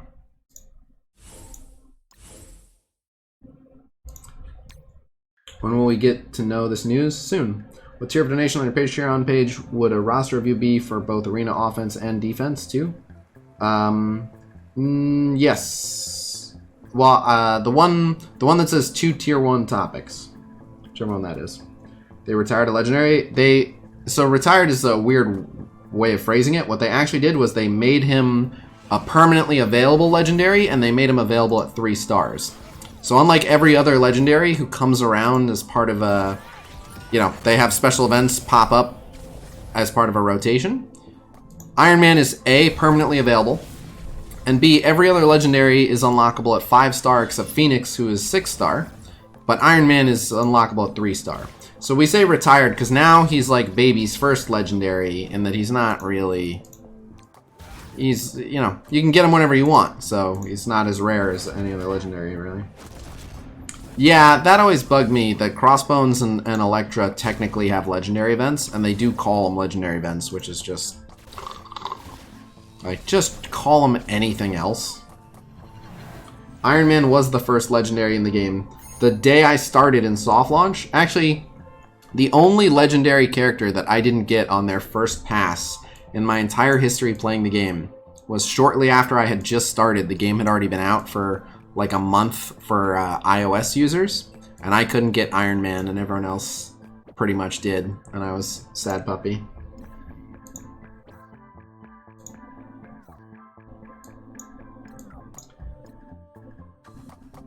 Your Colossus is a top and Iceman is a bottom? No way, Iceman is a mid lane mage.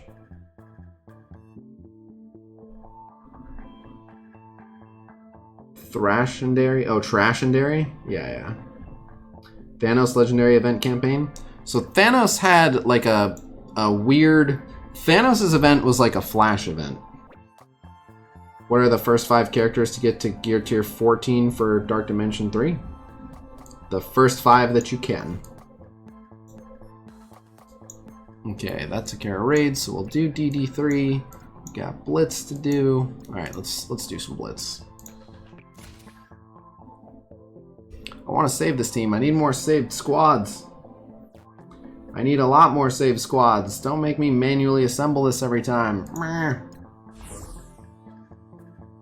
It's a sexuality joke? Yeah, but mine was a Marvel Super War joke where Iceman is a mid. Do you prefer permanent but more difficult legendary events, or the way that it is right now? I don't really have a preference. Like, part of what makes getting a legendary so gratifying is that they're rare. So, I like things being always available rather than like you sitting around waiting, but sitting around and waiting is part of why you're so happy when you finally get them. You're like, at long last. Do you think that counterattack should attack a taunting teammate rather than the original attacker? It's a counter attack, not a retaliation attack. Should counterattack happen if the original attacker is stealthed? Stealthed, I would be fine with it not triggering. There's plenty of mechanics where I'm like, that's not how they should interact. So a counterattack, I'd want them to counter the person hitting them. But stealth, if you didn't see where the attack came from, how are you going to turn around and punch the person? So yeah, I wouldn't have it work on stealth. What about stealth is like, that's all that's on the field? I'd be fine either way. Whatever they decide to do in that instance.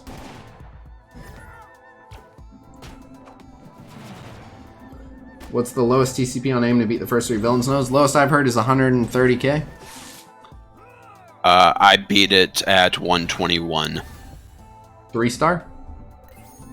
I 3-starred first and third. There you go. When do you think we will get Beast? I don't know. Sometime in the next couple of patches, maybe? Yeah, I would guess... Well, Iceman would either be a blaster or a controller. Thing is, he could do a lot of stuns and slows and stuff, so... He could easily be a controller.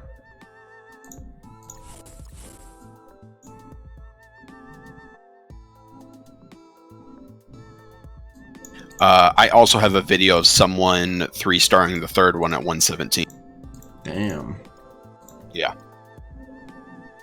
Your thoughts on Fox showing back progress on the ability match challenge? I think they should have left it. Like, their screw up, they should own up to it. But that's what I would have done. I don't think that them rolling it back is like the most unfair thing ever. Like, people knew when they were doing it, they're like, it's bugged, quick, hurry, go beat it. Like, they knew they weren't supposed to be beating it. And what they're saying is you can keep any ability mats that you weren't supposed to get anyway.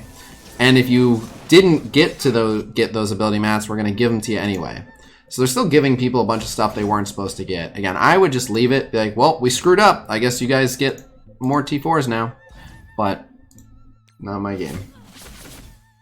When is Phoenix coming back? Check the legendary event rotation schedule channel in the Discord server. But would you take your Phoenix up to 7? Red Star? Not over anyone else, but if I had a choice to do just her, sure. Is there any kind of timeline for kit reveal for Ebony Maw? Not that I'm aware of.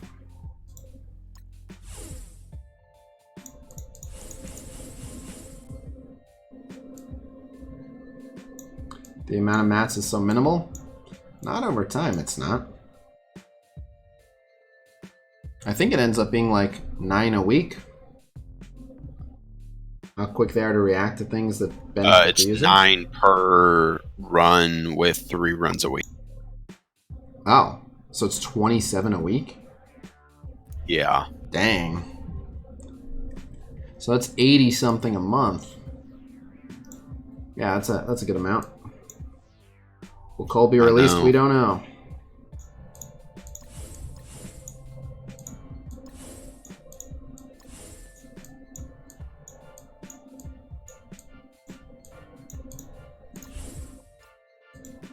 We could probably assume Cole's going to be a Blitz because Why? they've already done the event.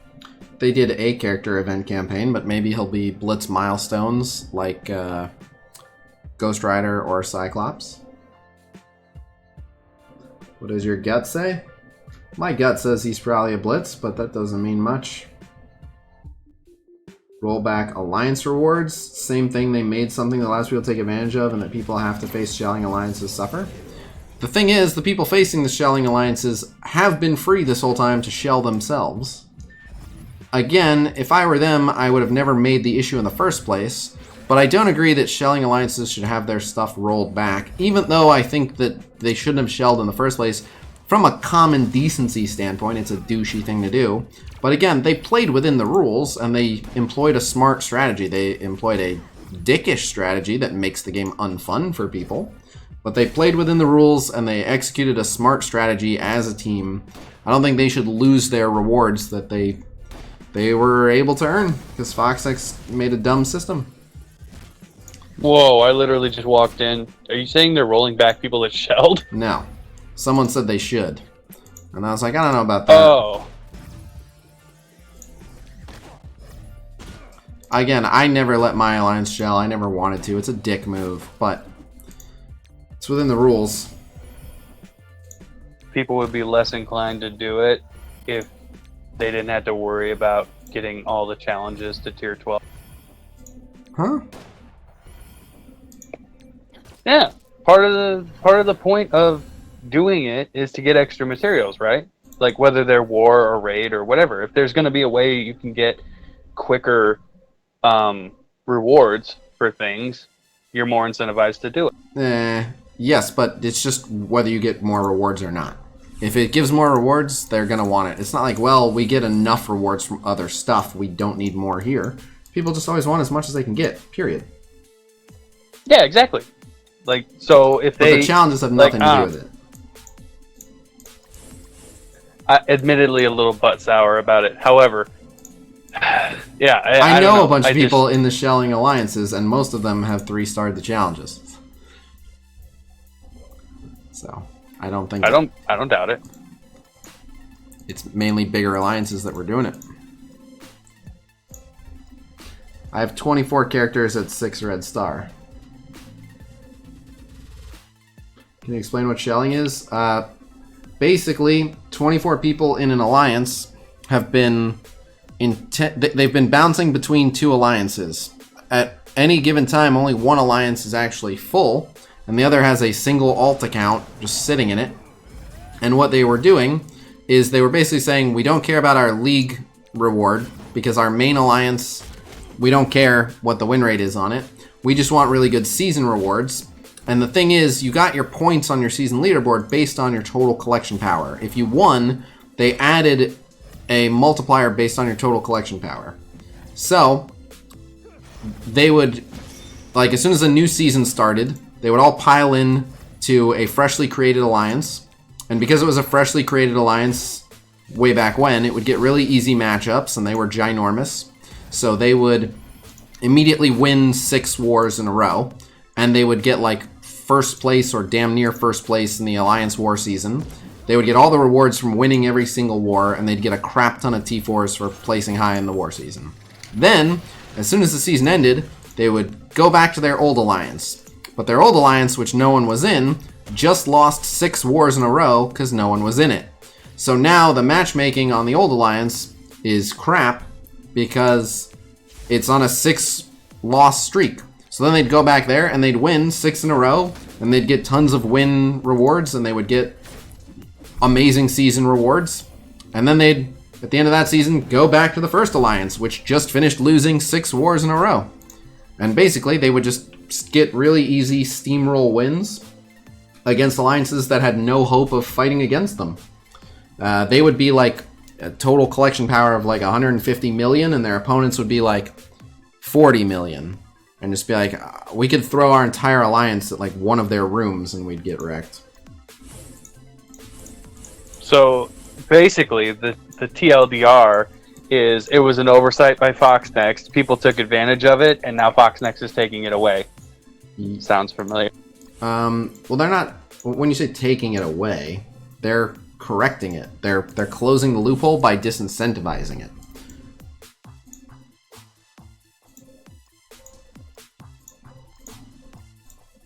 Which is what they should have done to begin with, is not have a system that encourages people to do it.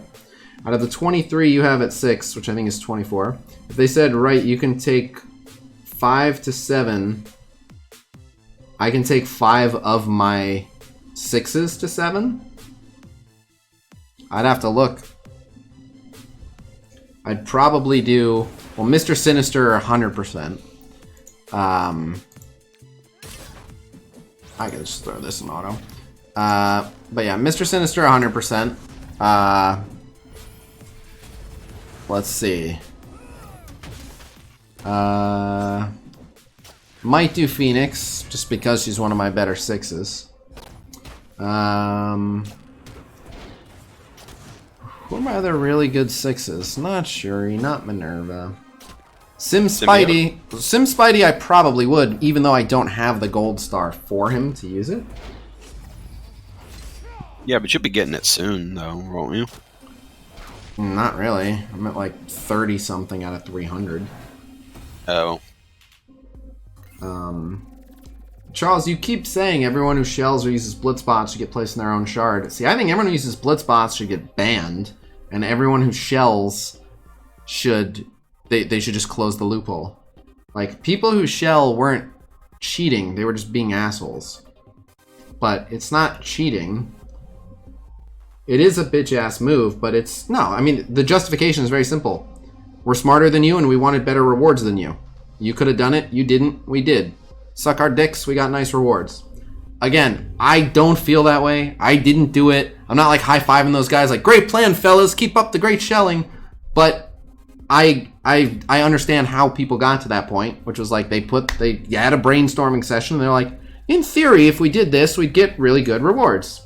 And people are like, I think we would. All right, everybody in. All right, team, let's go get great rewards. And then they figured it out, and they started getting great rewards. So, again, it's not a nice thing to do to the people you're beating, but in a competitive game, how nice are you supposed to be to the people you're beating? Like, oh, sorry we didn't give you a chance to make us lose. Like, they're not remorseful. So, again, I think it's a dick move, but in PvP... in things you compete against other players to do, your dick moves are allowed. I don't think they should be encouraged, but I've seen many a dick move in me day. Yeah, blitzbotting should be a ban.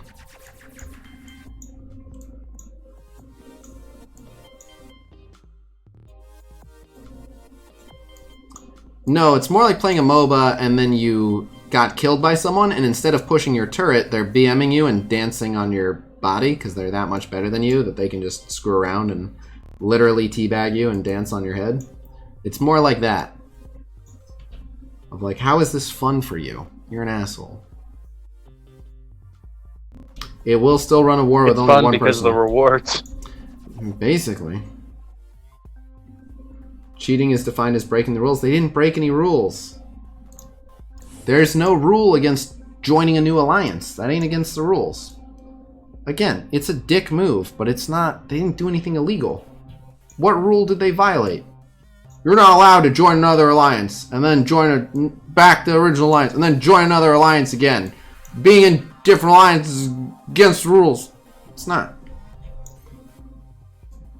I mean, essentially what they're saying by saying that somebody broke a rule is if somebody with 8 million total collection power wanted to just join a bunch of noobs, like join 23 random noob people and carry them through an alliance war. There is no rule against completing a challenge because Foxnex messed up, but that's why they're not banning people who did that either. In fact, they're saying it's our mistake, keep the free ability mats that you got. Again, it's not what I would do on that either, but the people who got to complete it aren't victims. They got free ability mats that they shouldn't have gotten. If Foxnex hadn't screwed up in the first place, they would have never gotten any ability mats.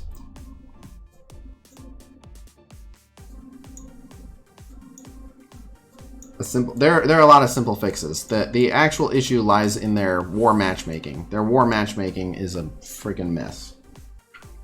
So they've obviously said that they're going to fix the shelling thing. What do you know what they're doing about it?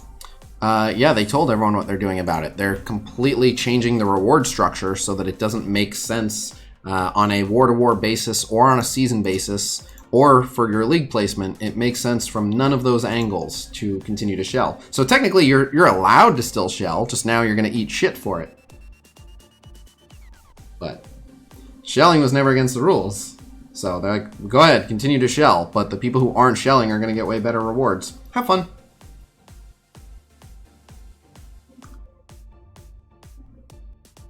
They're giving ability mats to people who couldn't compete, whereas they aren't giving anything to people who didn't shell.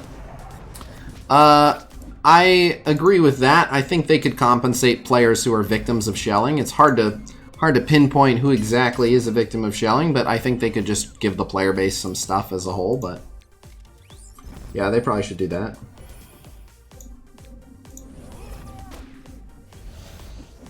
Yep. dick move and cheating are different.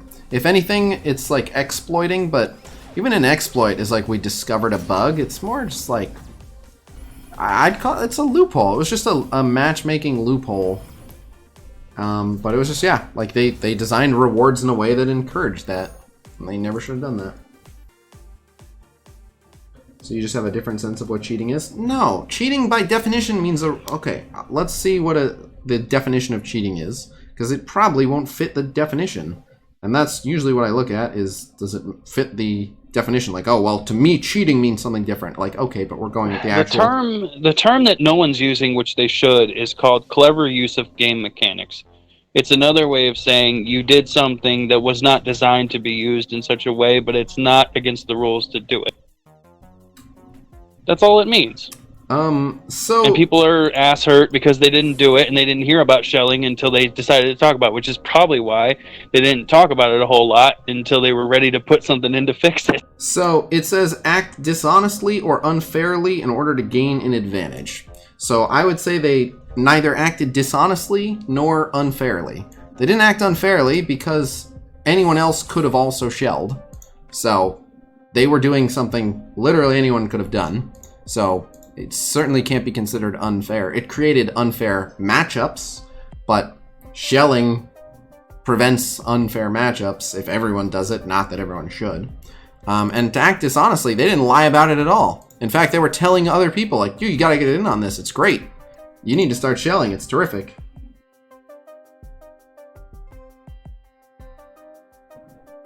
So, will the shell fix punish a single player for going to another alliance? Nope. You're reaching hard? I'm listening.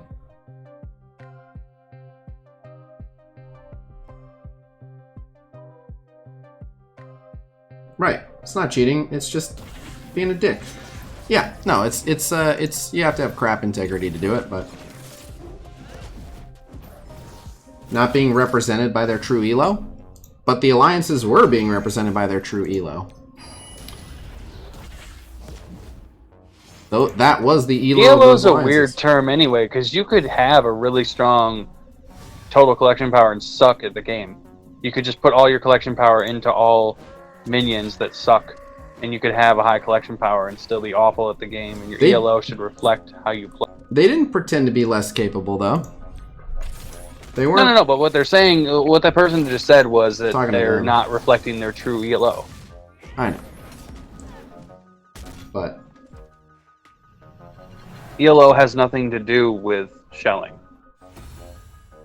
It is a bitch-ass move. I don't know why some people are thinking that this is me defending it. I'm not. I specifically, my alliance was like, should we shell? And I was like, absolutely not. It goes against the spirit of what we're doing here. No, we're not doing that. It's a dick thing to do. End of discussion. I don't think there was anyone really pushing for it, but at least a couple people brought it up like, hey, I think we're missing out on rewards that we could be getting. And I was like, tough shit. But, anyway. I'm pretty sure counting cards does violate rules. I don't know where they are written, but I believe many casinos have several things like on the walls. Like if you are found counting cards, you will be removed or taken out back or whatever it is. But, yeah. Matchmaking is based on games won and lost? Yep. For the Alliance. For the Alliance, not the players. Yep, no. The shelling is entirely the fault of Foxnex. The people who figured it out are clever. Clever assholes, but clever. Should they reset players to take advantage of the Captain Marvel bug? Am I arguing apples versus oranges? It's definitely not the same thing, but the difference is... Well, it's not true in all cases, but most people who took advantage of the ability challenge being too weak knew exactly what they were doing. The large majority of them showed up in the chat and were like, "Hey, I don't think it's right. It's way lower than it's supposed to be. Everyone should go do it real quick." Like they knew like something's up. Whereas the Captain Marvel always targeting Greg, like the challenge was not the only place that happened. That was part of the game. Where certain enemy AIs were just programmed to go after lowest health enemy, period. And in several things that was Greg. So all the people doing that were like, haha, yeah, cheating the system. They were just like, I'm glad. But they changed it and later called it a bug. Yes, they did, which complicates things quite a bit, because if they're calling it a bug, then they're saying that people only beat it because of a bug, in which case, yes, they should roll it back. Now, if they just manned up and were like, it wasn't a bug, but we want to change it going forward, so you have X amount of time to take advantage of it before we change it, but going forward we're going to change it because it's not how we wanted it to be in the first place, then, you know, there's not too much of an issue. There's still some, but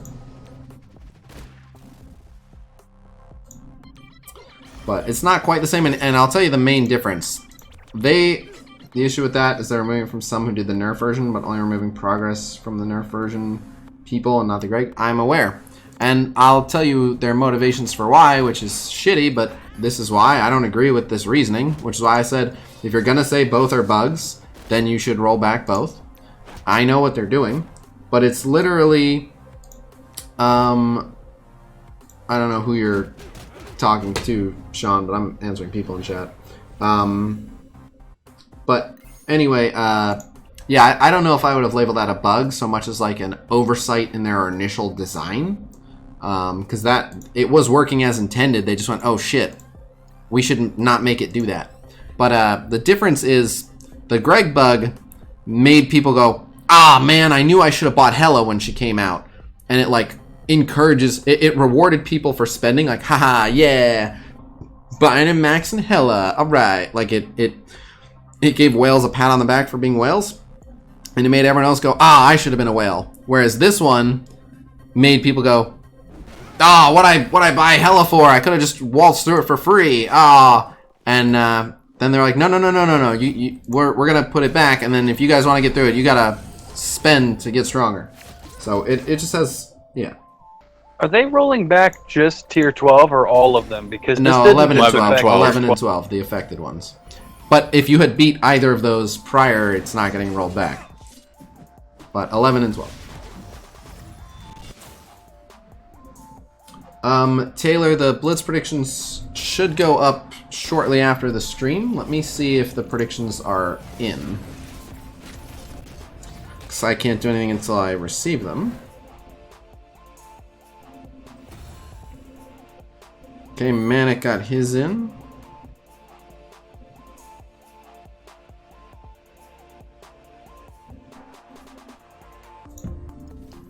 I have not talked about the good news yet.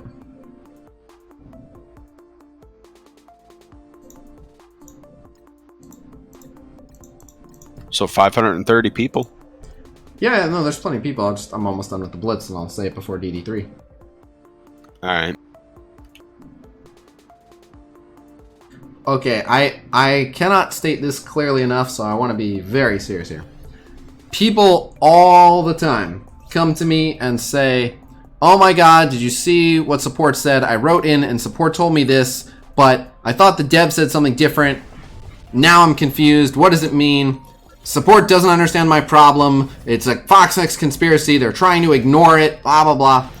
So, again, I cannot be clear enough about this. Foxnex support are slightly less useful than a bunch of chimpanzees strapped to office chairs, and you should never worry about anything they say ever. If they tell you something nonsensical, which they do fairly often, just literally resubmit the exact same thing and let someone else look at it until you get someone who can read good enough to actually help you. And never worry about anything support says ever. And the reason I say this is there are multiple layers of support. First, before anything, they have like an AI bot that just kind of combs for like general terms and stuff. I don't know if it's employed, but there was an article a while back saying that it was something they're using. But basically, like certain phrases and things trigger a generic response. So if it's literally, like if you ever get something like, you know, whatever it is, like they might just say like, oh, right now there's an issue with premium orbs. So they might just say like any new tickets created around this time, if it mentions premium orb and didn't open or not open or whatever, because there was an issue with premium orbs opening, then a bot is just going to be like, got it, and here's our generic across the board response to anyone experiencing that premium orb didn't open problem. And what will happen is people will be like, no, I was writing in about something else. I mentioned that I had opened a premium, but the actual issue was a display issue with this, and then they just told me about the premium orb problem. I wasn't even talking about that. Half the time, it's not even a real person that gave you that like instant response. Then beyond that, they have people who do support that are external. Like they have in-house support, but not 100% of the support that they provide to you is from in-house. They have people in other countries doing external support, and some of the people in those other countries don't play the game that much. Their English isn't perfect. They, I don't know, don't get paid enough to care that much about your problems. I don't know. But plenty of support responses are like, what are you even talking about? Do you even play this game? And it, like, literally everything they know about the game, they've learned from support tickets. And they might even be confused because they're still sleepy from the day before, and they probably provide support for like 8 different games. And so they might mention like the wrong term for some event or something because that's what it's called in some other game they do support for. So literally just ignore support. Like the number of times people are like, I thought that VoxNext said this, but then support said this, so what's the real story? I'm like, just ignore support. Ignore support. If you didn't like their answer, send it in again. And if 3 people from support tell you the same thing, then give it up. And if you're that unhappy, quit over it. I don't know what to tell you, but support are mostly unhelpful. They're occasionally good for giving you free stuff.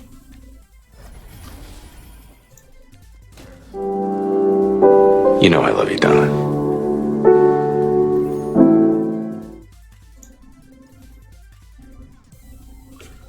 Hardy Har, Brada Bing. I know because I've asked about it. That said, every once in a while, support accidentally leaks something that they're not supposed to leak. Remember the guy, what was that? That was a sound command from a person in support named Donna that we used to, I used to write in a daily support ticket and be like, I don't need anything, I just want to see how your day was going. You doing good? Keep being awesome. And it was because Donna, there was a support member named Donna who helped me out with something, so I'm like, we're gonna check in with Donna every day. Just make sure she's doing alright.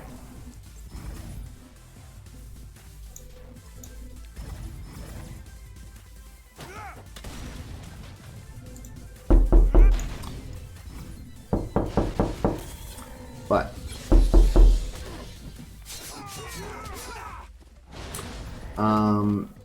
my raid hung at the windscreen at combat canceled. They gave me raid energy. Yeah. You watch Agents of S.H.I.E.L.D.? Nope. So she replied a couple times, but most of the time it would be someone else who would be like, hey, I'm Greg. Donna's must be on her lunch break, but I'll pass it along that you said hi to Donna. Have a great day. Things like that. That sound clip was from Suits, that's correct. How you got 20 save squads? When you hit level 75, you'll have 20 save squads as well. Can I join your alliance? Which of my hardworking, dedicated, loyal alliance members should I kick for you so that we can get worse rewards and you can get massacred in every war?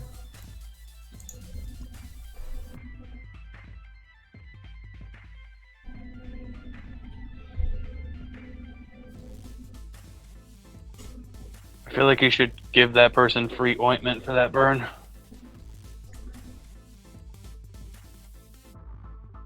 You said, wait, who's leaving? I didn't even know someone was leaving. For real, who's leaving?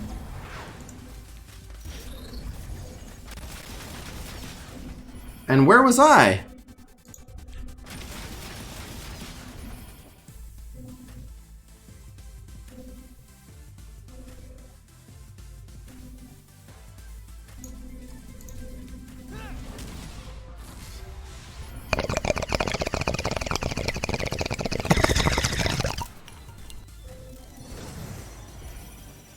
What the heck? Let me see who it is. What's going on?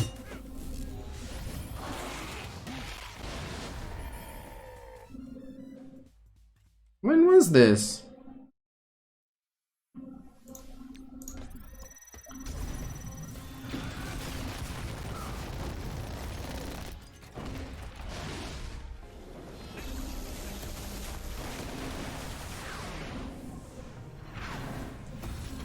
How far back do I have to go for this? Oh, I see now. Okay.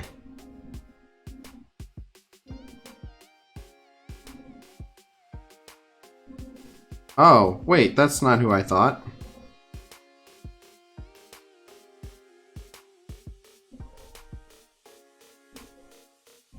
Okay, okay. Okay. I'm on DD3 node 11. That was a bong soundbite command, and it's named after my girlfriend. Because she smokes dank nugs on the daily. Although actually she stopped smoking like a week-ish ago. She's been sober. It's pretty nuts.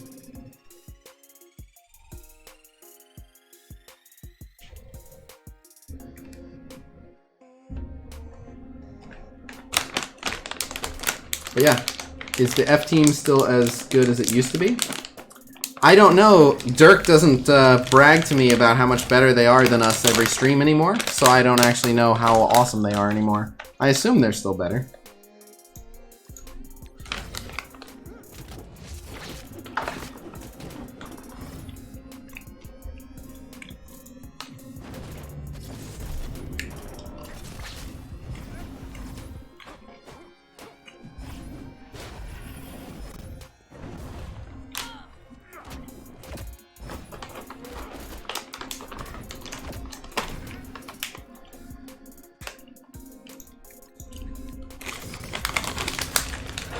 Absolutely not, Marvel Strike Noob. I have free-to-play players in my alliance. Hell no.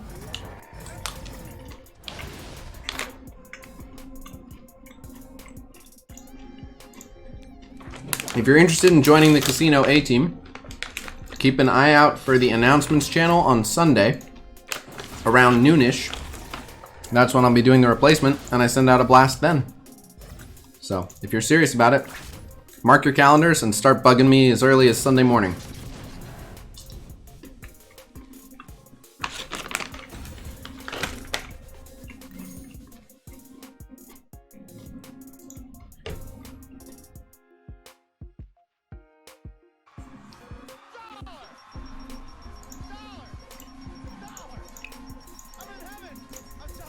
Do you think 45 Hella Shards is doable? Absolutely it is. Hey, Jakob, thank you for the $5. Yeah, this is the saddest donation bar we've had in so long. And wait till you guys hear the hype news. You guys should... What's the Sunday? When I'm replacing a member of Khasino A team. Oh.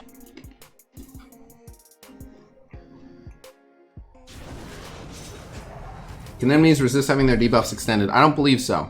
I'm not 100% sure, but I don't think so. Wait, is this news you're giving personal or in-game? Both. I'm just teasing the info. I don't want to completely spoil it. You work for Fox Next now? They're not even Fox Next. They're Scopely now.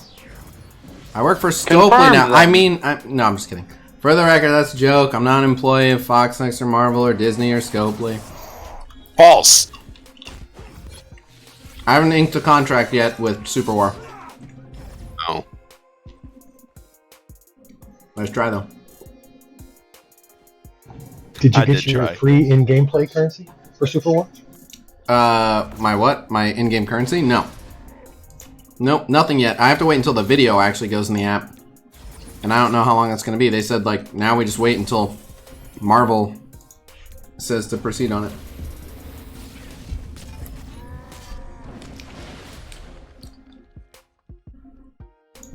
I did want to message that community manager again and see what's up with him.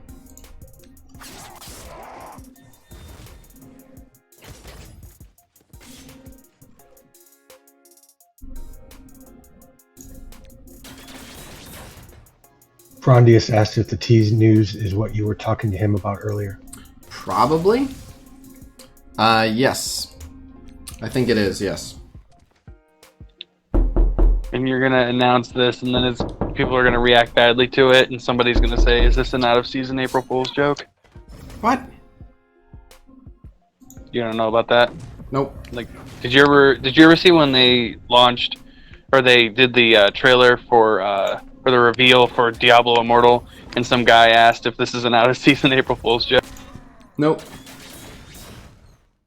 Who keeps on knocking? That's a sound command. Someone in Twitch chat is having fun trolling you guys by setting off the sound command.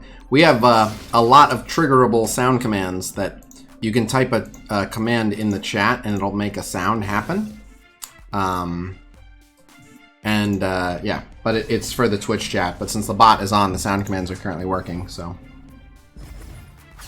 I'll do one right now for you. Oh my god! They killed Greg! You bastards! That's our oh my god, they killed Greg sound command. I got a boner. That's a slightly less relevant one.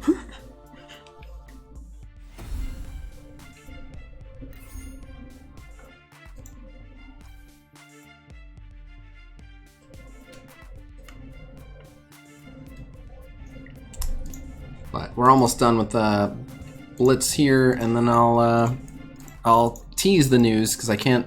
It just makes it's a better surprise. Really, I should have just not said anything, but I'm too excited to not say anything.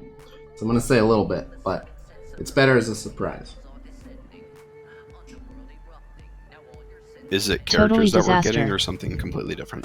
Yeah, well, you know, that's just like your opinion, man.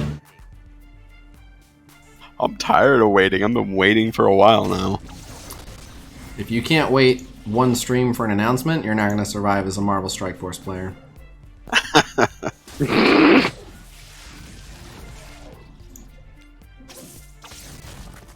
Winds of Watu!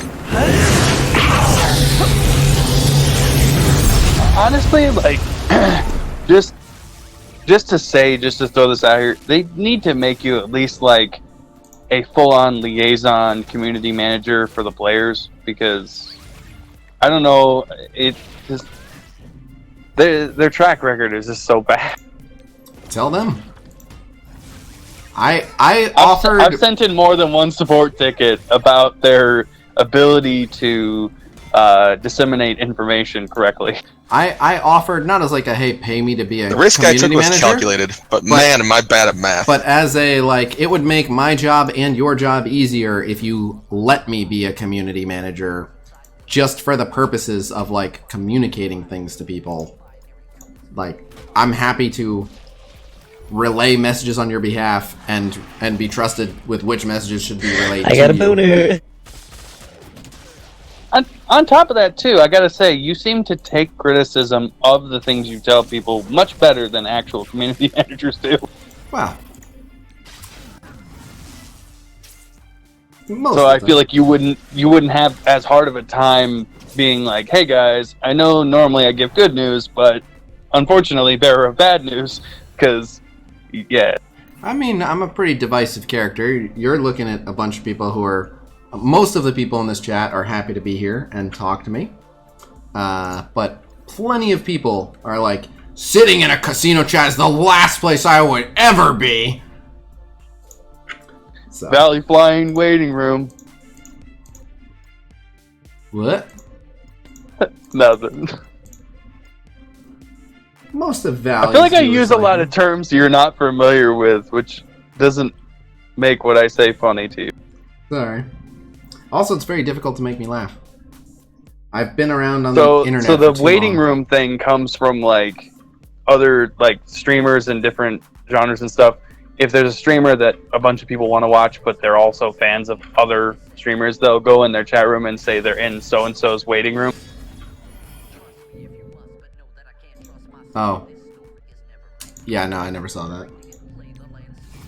So when you were saying like most people that come here like you and stuff, and then there are like a handful that are like Valley Flying waiting room or something like that. I'm fine with that. I don't have to be everyone's first choice. Look, I just worry about the fact that I'm trying the hardest to help the most people.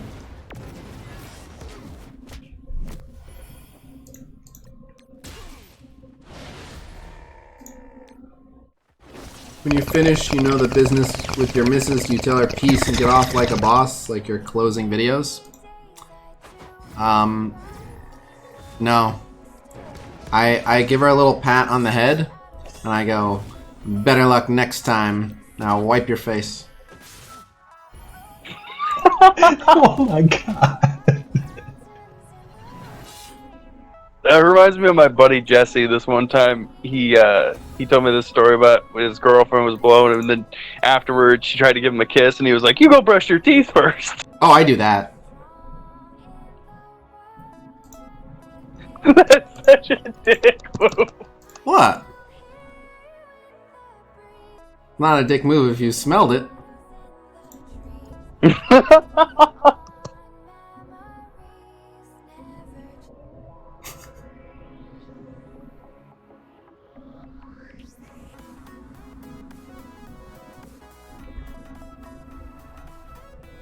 I should have known better to try Khasino at this game. That makes me feel good because one of my favorite. I'll do it if they insist. Beat by, but it's not my preference. But waiting for the door to burst open any second. No, she'll say too much on this subject. But one of my favorite comedians is Jimmy Carr, and he is just known for heckler put downs.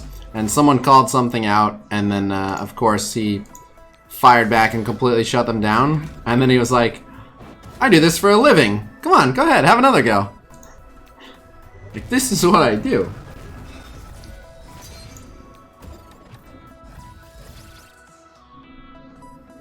This is why Courtney hit all the dank nugs on the daily.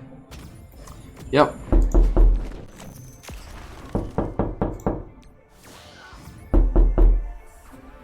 I've only honestly ever seen you get in trouble for something once, and that was like 2 weeks ago. Well, there you go. So she must have a decent sense of humor about it.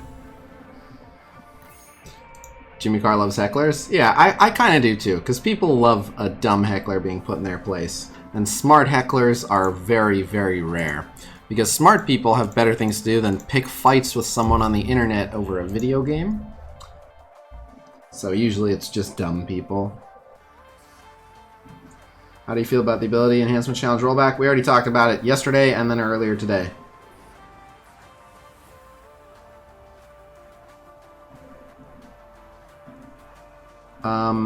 I don't know. I've seen both Noel and Richard around, but I have not watched enough of their stuff to know. Again, as soon as I'm done with Blitz, would you consider yourself a smart heckler? No, because I don't heckle people. You have to heckle people to be a heckler.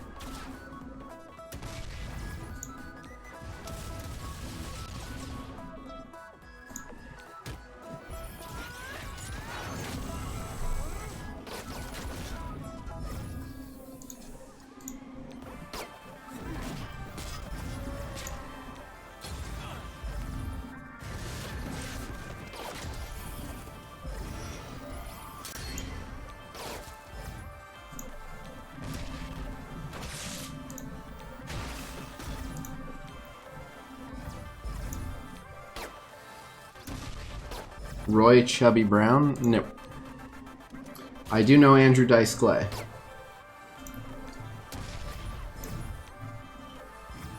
Bill Burr, the king of dealing with hecklers? I mean, he did roast an entire city.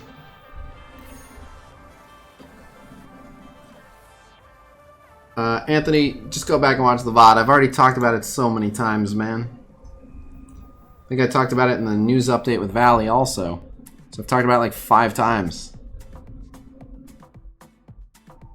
The shortest summary is, it's not what I would have done, but it's far from the worst thing they could have done. They're still giving people free ability mats that they probably shouldn't have had in the first place. So.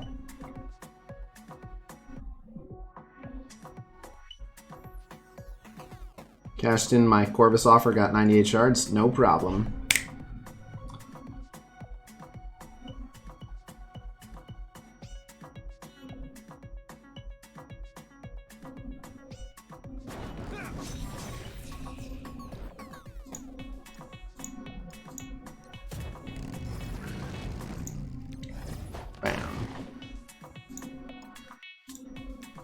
We get some good blinds. No, no, we can't. Whatever, it doesn't matter.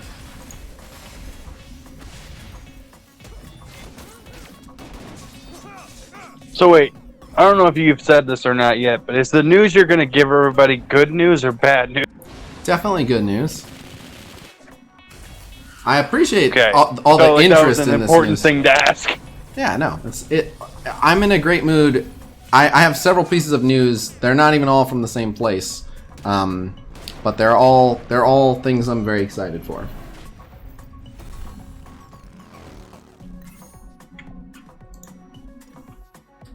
Is it Red Stars news? Barely.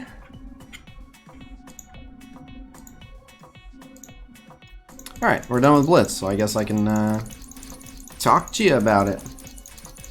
Yay. Why don't you like Big Roy Awesome? The better question is, why doesn't Big Roy Awesome like me? I had no issues with Big Roy Awesome until he made it his mission to, you know, talk as much smack about me as possible. Not only did I have nothing against him, I did his podcast. It just so happened that when I did I don't know if he's still the host of the Ravager Report or if they do something different now. But anyway, I just happened to do it on a day that he wasn't around, so it was just me and Chew. But I was originally going to do it with both of them, and it was when they were teeny tiny little itty bitty baby podcasts. And I was like, you guys are awesome, keep up the great work, and yeah, let's do this podcast thing. And I don't know what happened. I never said or did anything to him. Oh, actually, I'm pretty sure I know where it started. The puppy is pregnant? Get out of here. No. Courtney's not pregnant. No. You're right. Ravager Report was the other one. What? Anyway. Ravager Report. You're right. That was Dorian. So this was the other one. This was, I don't remember the name of it now. But the, Chewburger was originally on the Ravager Report. But the one that Big Roy Awesome, yeah, Masters of Launch, that's the one. Okay, yes, Masters of Launch.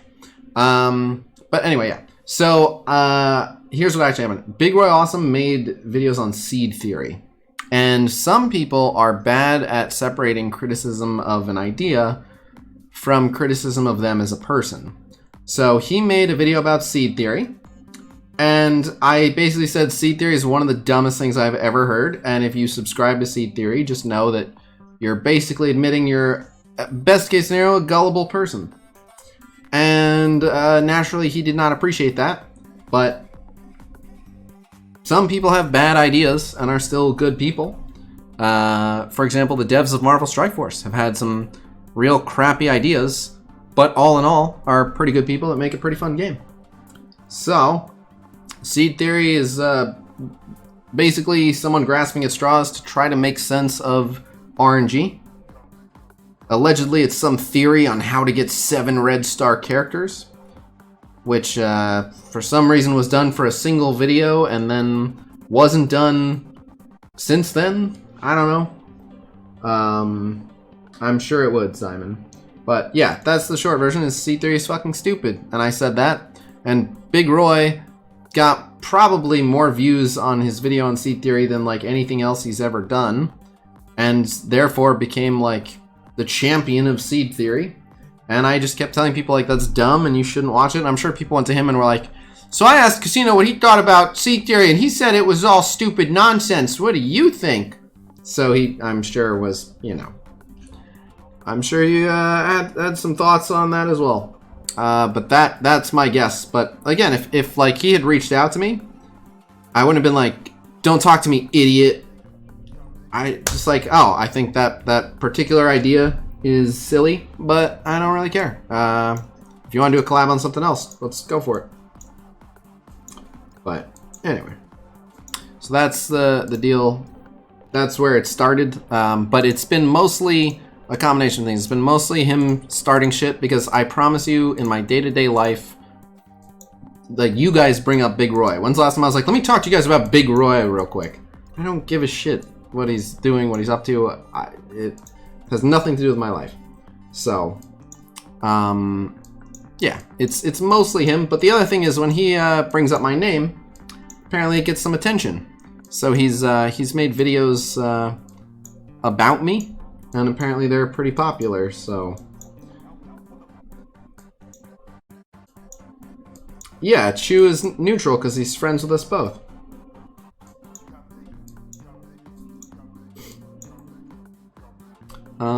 Oh right, I was looking for okay, so I will farm in...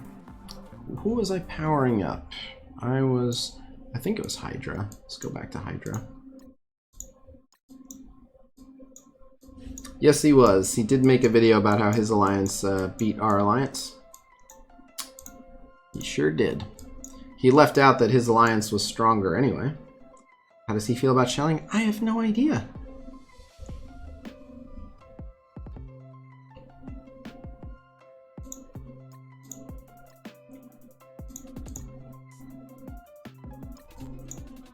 Do we know if Cull is bio? It would be on msf.gg. I just Cull is bio. Okay.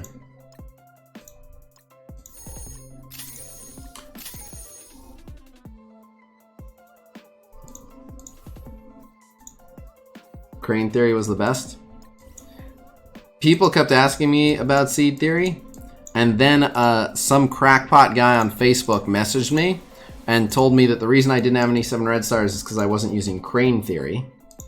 And so I was like, you're crazy, and that doesn't work. And rather than them being like, okay, don't believe me. Like, if you actually discovered a way to get high pulls, and you shared it with someone, and they're like, nah, that's dumb, your actual response would be like, okay, fine, don't do it. But, yeah. Crane Theory worked for a small spell? No, it was a joke. Crane Theory was that guy thought it was real, and that guy said all kinds of crazy, ridiculous stuff. And that guy started getting real angry with me when I was like, it's not real, dude. So then we just made it a thing where, you know, we just mocked his bad idea pretty relentlessly. So I need to test Lucky Underpants Theory? Yeah, I gotta do that. I gotta get on that. But, okay, so the news. There's multiple pieces to the news, and again, you're not getting the full scoop here because you'll get it. It's a surprise, so you'll get it when you get it. Valley didn't want to say anything. He wanted it to be a total surprise, and I don't blame him. But I'm too excited to not say anything. Simple as that. Before I mention that, though, another piece of good news. A lot of people have been asking, what's the status of the roster scanner tool? When is it going to be ready? Well, I talked to my buddy earlier today, and he said tonight he is sending over everything I need to set up the prototype. And he said in his testing, it is an error rate of about 1%. And the error rate of about 1% primarily comes from, and this is very understandable, it primarily comes from levels not being able to be read on certain characters, which it's really freaking hard to read. A good one is like... Coulson's a good one. Coulson. The word level in his white shirt. Yeah, I mean, at least they can see the numbers, but yeah, so like here's a great one, like Mr. Fantastic. Like, that is hard to tell if that's a 70 or a 78 or whatever. Like, it's just kind of obscured. It's just not clean and easy to read. So, yeah, Torch is another one. I'm sure. Shield Op right there. Yeah, it's whatever. It's fine. But the point is, it's not 100% perfect because it's just trying to read them. But it's going to at first, and I know people are going to be like, but what about other stuff? But at first, it is going to automatically store for you level, power, character name, and yellow and red stars. You will have to put in gear tier and ability levels if you want to do those things, but it's still way less work. You can still just upload screenshots and it'll do all that for you. It'll document everyone's level, power, name, and gold stars and red stars. So we're going to test it. The good news is we can further modify it as long as it's working well. We can keep training it and keep teaching it, and we can make sure that everything that gets submitted to it, it saves and it learns from, and we can make it real good. But hopefully by this time tomorrow, I will have a demo version to show you guys. I have asked that the output format be CSV, which is just like an Excel spreadsheet.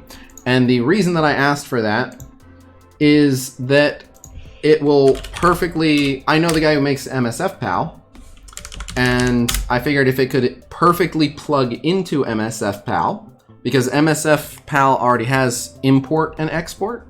So I was like, just copy their format. And that way you can just import it and instantly update your MSF Pal. This is a teaser. That would be nice. That's what it's gonna be. I literally told him your export format should be the exact same as their export format for importing purposes. So, for a site like MSF Pal, you can see mine's out of date, but I'll upload it as soon as I get, as soon as I get what I need. But yeah, so that's gonna be awesome. So, yep. I thought the news would be more compensation from Fox next. Well, I'm not responsible for anything you thought the news would be. That's not all the news, but I wanted to get that out of the way as well.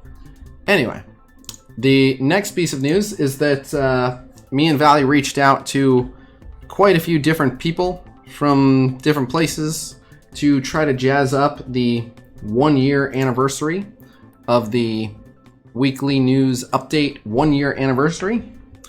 And turns out Cerebro is awesome and got back to us with some surprises for you guys, which are going to be really, really cool. So I don't want to completely tell you what those surprises are, but I'll say that we're going to get to ask good questions and get some good answers to some stuff. And also you guys are going to get to see something that you have not seen before. And I'll leave it at that. Do not miss the 1-year anniversary of the weekly news update. It's gonna be fucking awesome. And I'm When is this? So excited. So, interestingly, we normally record on Tuesday night and put the video out early to midday Wednesday. Just so happens that the recording that we're going to have to do for this one is going to have to occur Wednesday morning. So Wednesday night is what we're aiming for. Have you seen it before? I haven't seen it before either. It will be pre-recorded.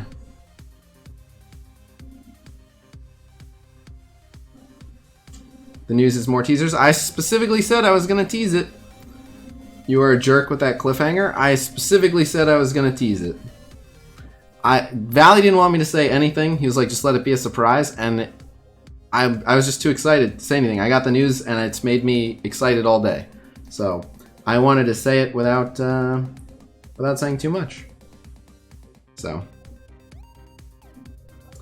there are a lot of things you guys are all going to speculate that it could be. You will see.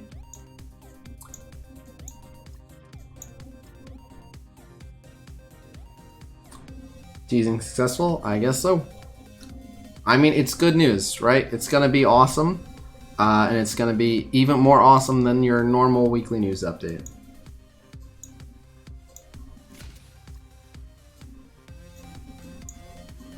I got a boner. We're gonna see the Asgardian counter actually work? Fuck off. Alright.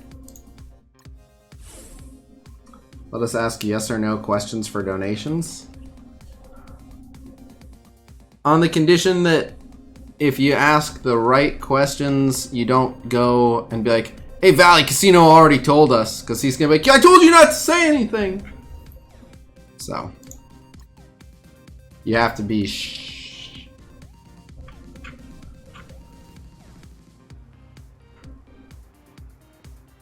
Well, okay, so can you at least tell us whether this is a feature or a complete change of something or a person? Nope.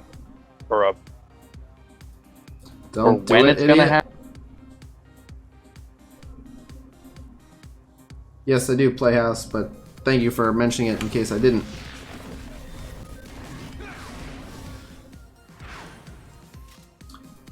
Next Wednesday, yeah, the 29th, that's correct.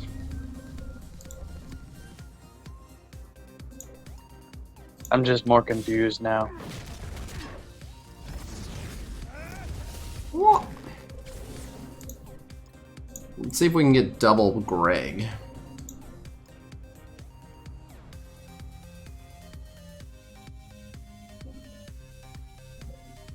How about you just don't say anything? Okay.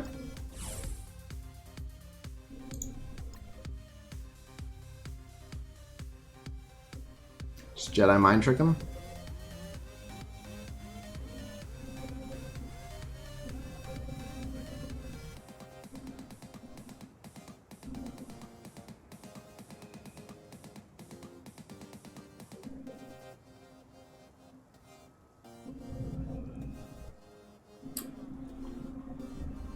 Would have been better if you hadn't said anything.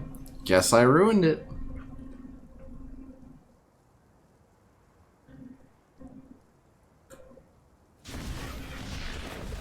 Made me happy. I mean, you haven't said anything. You've just said that you're going to say a thing. I know, but apparently that ruined it for some people.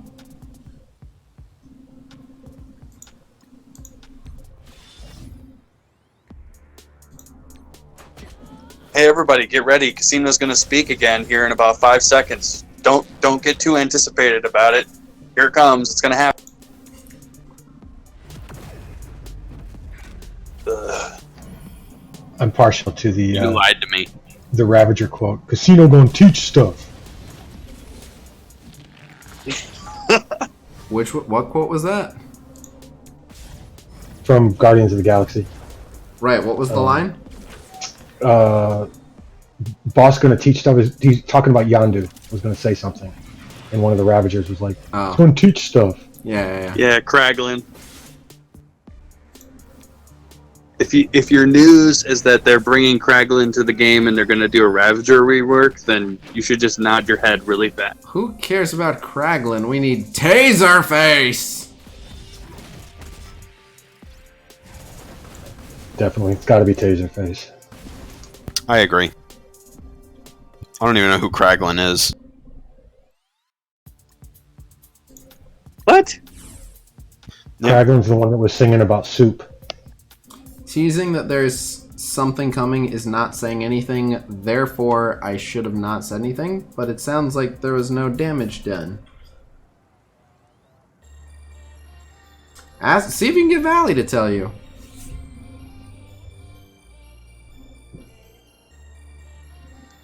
No, but we want you to tell us because you're here right now. See if you can get Valley to give permission.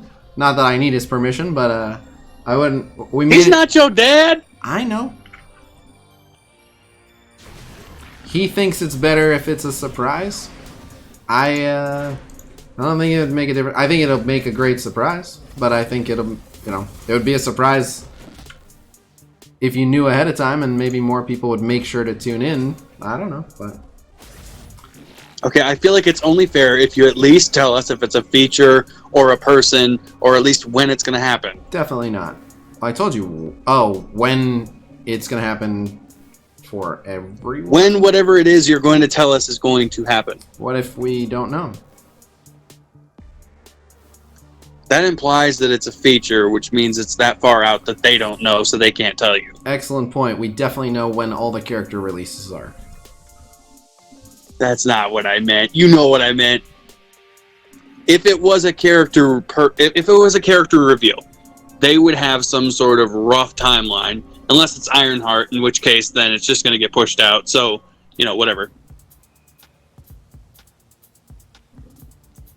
All I'm saying is, if it's far enough away for them to have no idea whatsoever, then it's got to be a feature. Or a rework of a feature. So it's either a feature or a rework of a feature, or a new character. Or what else? Or have you ruled any of those out? I'm trying to follow along here. No. I was saying, like, is it one of these things? And then I asked you how long until it happens. And I said, and then you said, what if we don't know? I said, what if we don't know? I didn't say we don't know. I said, what if we don't know? But, so your theory... The implication of saying what if we don't know means you don't. If you want to believe that, you're free to. But, so, if we didn't know, what does that rule out? characters, honestly, unless they're saying like this is a thing that's happening this year, but we don't know when Cole releases. But you know he's going to. That's the point, and we can guesstimate how long that's going to be. Okay, how long is it going to be? Got me all moist. Probably not longer than 3 months. Okay, well then, whatever it is, it's probably not longer than 3 months. Moist. I would say Call is going to be early next month.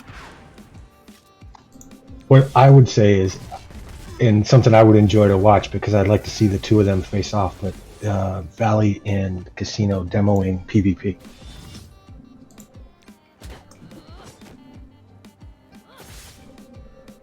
The absence of an answer is not an answer. People want to believe it. I'm just trying to prevent people from misleading the chat based on silly assumptions. That's all.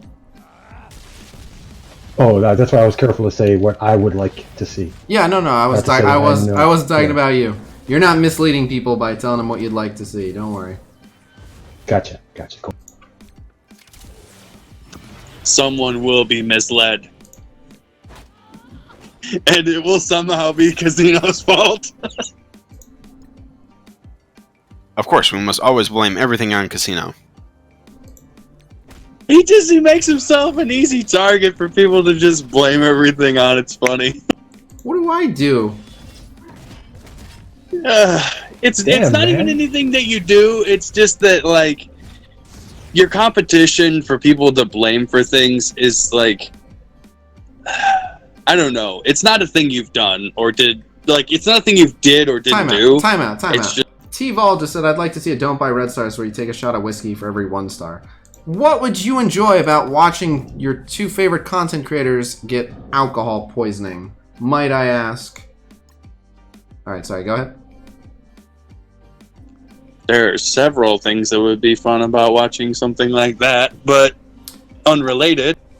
It's not actually... The secrecy is just because Valley wanted it to be a total surprise, and I don't want to just, like, betray Valley and be like, okay, well, I told everyone. That's literally it. If So do him a favor, call him right now and say, hey, I'm going to tell everybody if you don't get in here, then you're going to miss me telling everybody. That's rude. Is it? I mean, it's 50% your thing, so tell us half of it and he can tell us the other half. I told you half of it. I told you that something's coming. He was going to say absolutely nothing. He was just going to let people who are watching the video be like, wait, what's coming up next? Okay, but think about it, because half of this is your thing and half of this is his thing. So you could tell us, a part of it, and then he can tell us the other half. Like, when it's going to happen. You're entirely too invested, man. He's telling you there's a good thing coming, and you're not... I like my good things right now, not in a week. Well, that's part of the problem, man. Well, unfortunately, one of the good things I have for you is not a box of Kleenex. You'll have to get that on your own. I believe the phrase is, good things come to those who wait, man. So just chill. He didn't have to say anything. Right? He could have taken Valley's approach, which was to keep it a surprise. But he said, you've got some good stuff coming. I just want... Okay, should be back. Okay. Yep, got it. Alright, my game crashed. I gotta restart that. So yeah, that was like a weird internet hiccup. What? Fucking gremlins. Alright, we back. But so yeah, again, like, I didn't push back at all. Like, oh no, Valley, let me tell people. And then he was like, nah, don't. He was just like, I think we should keep it a total secret. And I was like, okay. And then as the day went on, I was like, I'm actually so excited about this, I want to say something. But I told Valley, like, okay to not say anything. So I'm not going to say everything. That's all. My only question for you is this. Are you going to be able to not tell the secret for a week? I'm not sure. But who knows? Maybe I'll slip up. The beauty of it is, while I know it's kind of like, even if I were to spill everything, it would be like if I had said, and I'm just using a random example, but it would be like if I said, like, you're gonna get to see, whatever, the entire Miami Dolphins football team. I'm gonna video interview all of them. Like, that's like, okay, now we know what's coming, but still have no idea what they're actually gonna say or anything like that. So I know some of what we're going to see and some of what we're going to ask about, but I don't know the answers we're going to get or what some of the stuff is actually going to look like. So if I did blab everything, which again, you guys could probably just ask about. You can be like, Khasino told us really exciting stuff is coming, and just see. But yeah, if I told you guys exactly what was coming, they wouldn't be like, oh, okay, well now you told us, we don't care to check it out. But why do I keep coming back to the streams? I don't know, you tell me.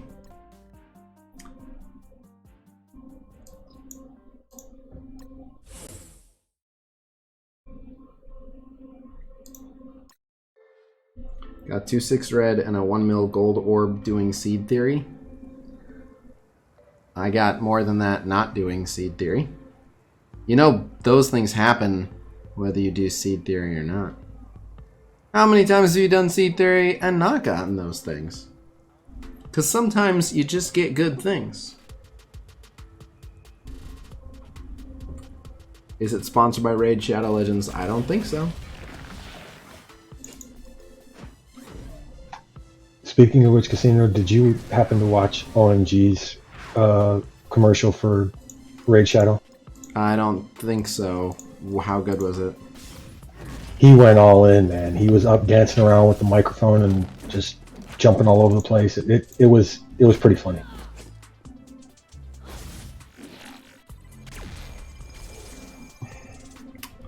Why won't they just kill Hela? They're killing everyone but Hela. Hella too strong. His product was like the phone battery drainer or something. Drains any phone. What the hell? Why? See, I already got something called Marvel Strike Force that does that. And you have never played Super War. No, I haven't. That obliterates your battery. Think there's ever a chance they could profitably pull back on prices of character offers and then try to supplement that with cosmetics? Certainly a possibility, but who knows?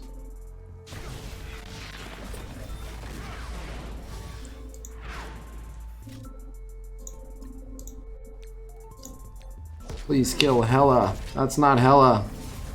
That's Hela. Yeah. Yeah.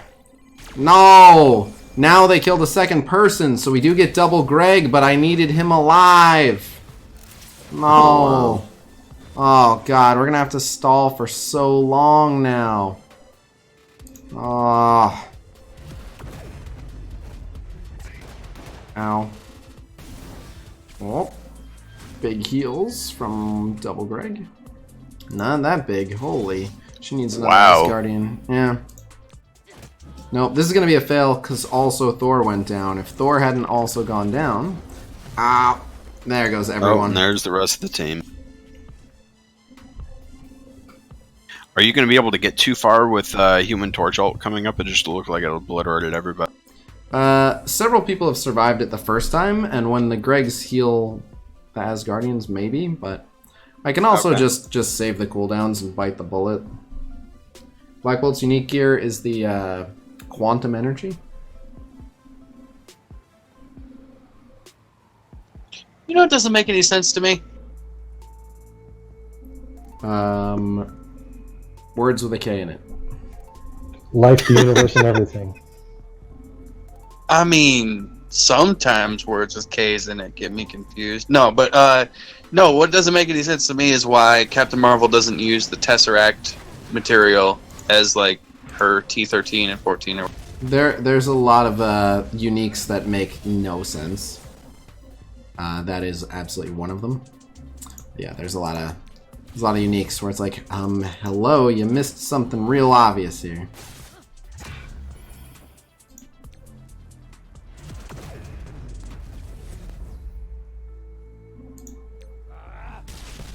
No, he resisted the stun. Rip. Oh, they killed Hela. Unfortunately, Greg was already dead, but...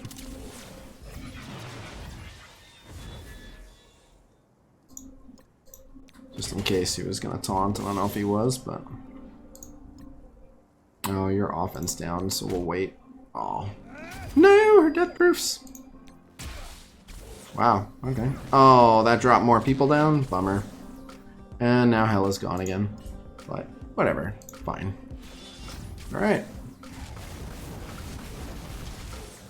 This is fine. Fine. Fine.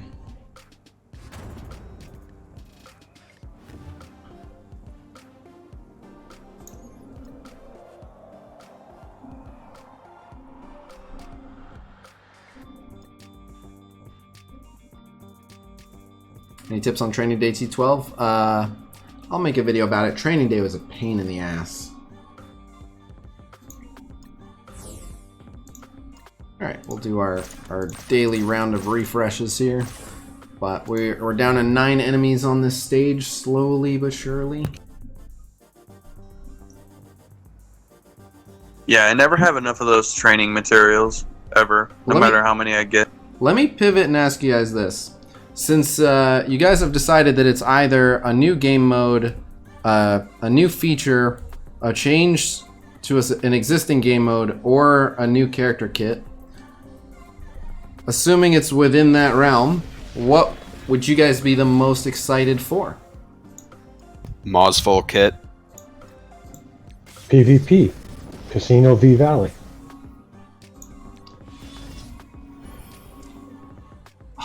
He didn't get the bleed. I won't lie, man. That sounds like not awesome. But, I mean, personally, if we were to know that on the horizon there's going to be some sort of... I hasten to say the phrase, like, something as big as the Red Star rework, because that was an atrocity. But, like, something that's going to be big enough to shake the game and know that that's going to happen sometime in the next... 6 months or so. That would be cool. I don't think the way that you hype this up that a character kit would be anything like close to the hype that it's receiving right now. What if it was a character no one knew was coming? What if it was a very that happens popular every one? day. Okay. Now, adversely, I will say this: if you were to tell us about an entire team all at once and none of them exist in the game or their tag or anything like that, which at this point I think we're running kind of low on options for that. But, if it were, for argument's sake, a whole 5-man team of people that are, not even referenced in the game yet, then yeah. But it would take more than one character kit for it to be something worth waiting that long for that amount of information. Someone said new management for Fox next. They have new management, Scopely. Better management than Scopely. Probably not anytime soon. Khasino, are you familiar enough with NetEase to have an idea of how they're going to be with Super War?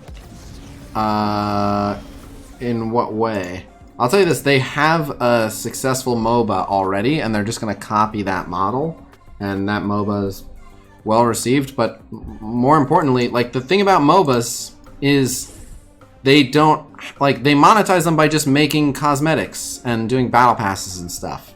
Like, they don't, it's all skill-based. They don't design content to upset players or frustrate players or make players need to get strong. It's all skill-based. People just want to play all day to be the best. They just open it up and people play and people buy skins. That's it. Like, they don't... That's true. I always, in my head, incorrectly put mobile games all into one bucket.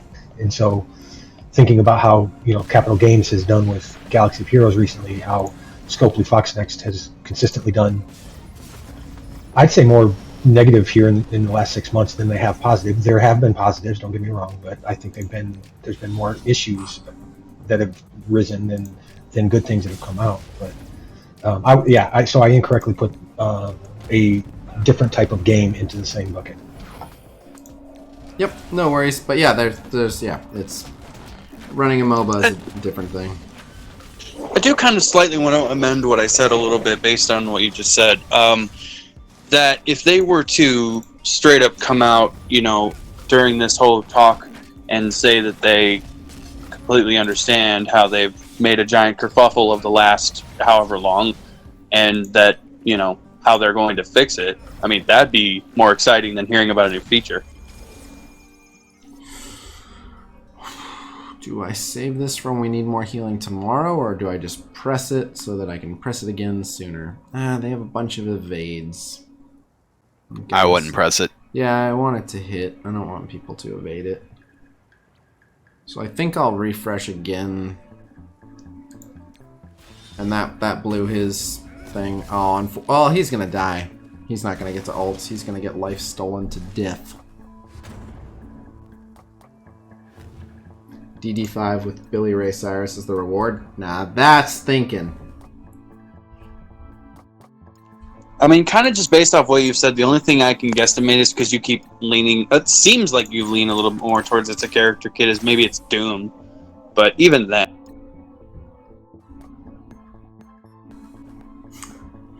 Damien, you're funny.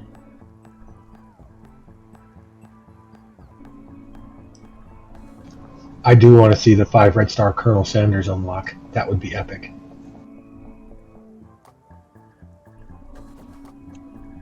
He'll be finger licking good, that's for sure.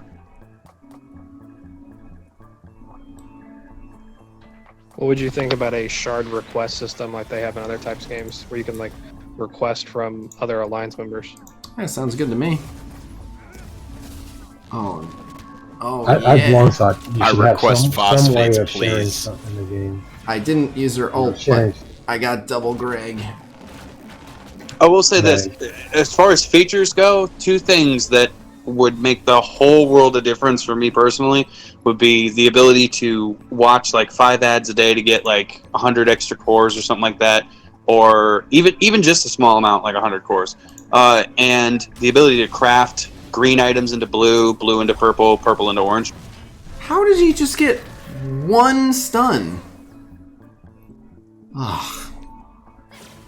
Rip double Greg. Rip double Greg indeed.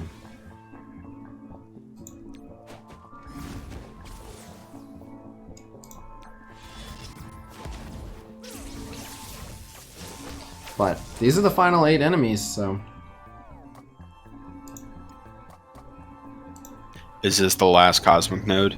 No, there's one more after this. And that one's gonna be a nightmare.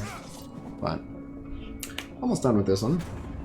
The last city node look like it's gonna be a nightmare.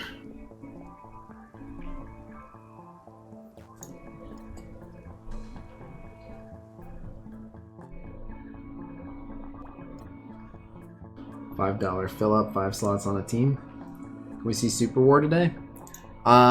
Alright, here's what we'll do then. I just finished DD3. I gave you guys the hype news. I want to do infographics. I'm going to run to the restroom. I'll come back. We'll do 1 or 2 Gambit games in Super War, and then I'll get infographics done. So, I will BRB. What infographics do you actually have left to do? I'll tell you in a sec. Okay, I'm gonna throw this out here while he's gone. I think he's trolling us. I don't think so.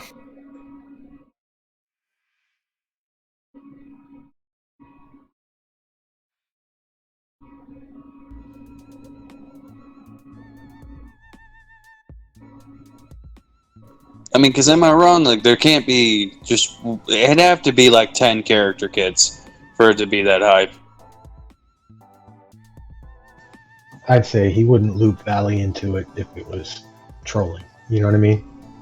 Yeah. He's got something to say. He's got something to say. There's some good news going on, and we'll find out next week. But I do like the guy in here's idea of how they're gonna fix all their fuck ups lately. That'd be nice if they actually did that.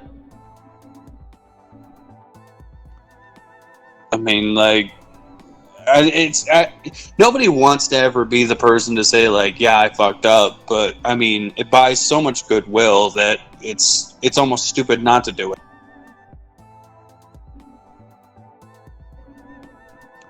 I mean, a mistake's a mistake, but like not fixing it or not addressing it makes it like you're the problem, not the mistake you make.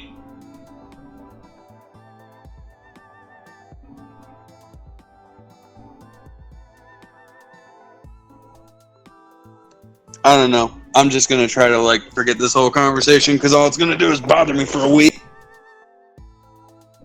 I probably will forget it. Well, I mean, because here's the thing now. Like, okay, so if it is something that's changing in a massive way, now I don't want to open any of my orbs, buy anything, upgrade anyone, or do anything for a week until I find out what it. Damn. I didn't even think of that. Fuck. I mean, like, yeah, exactly. That's what I'm trying to get at here. So if we know, like, okay, it's gonna have nothing to do with our orbs, like, business as usual. I wonder if we could get that out of him. I mean, that's really the. I mean, like, I'm not trying to be an ass to him or nothing. I appreciate him telling us something's coming, but like, that's the only reason why I'm trying to figure out what the fuck it is, because I want to know if I make progress this week on a whole bunch of stuff, and then next week they're like, oh yeah, we're gonna make this 10 times easier, and all those resources you spent are obsolete, or like, you know. Which is why I mentioned specific things like the crafting system, or, you know, being able to get extra cores by watching videos or whatever, like, you know.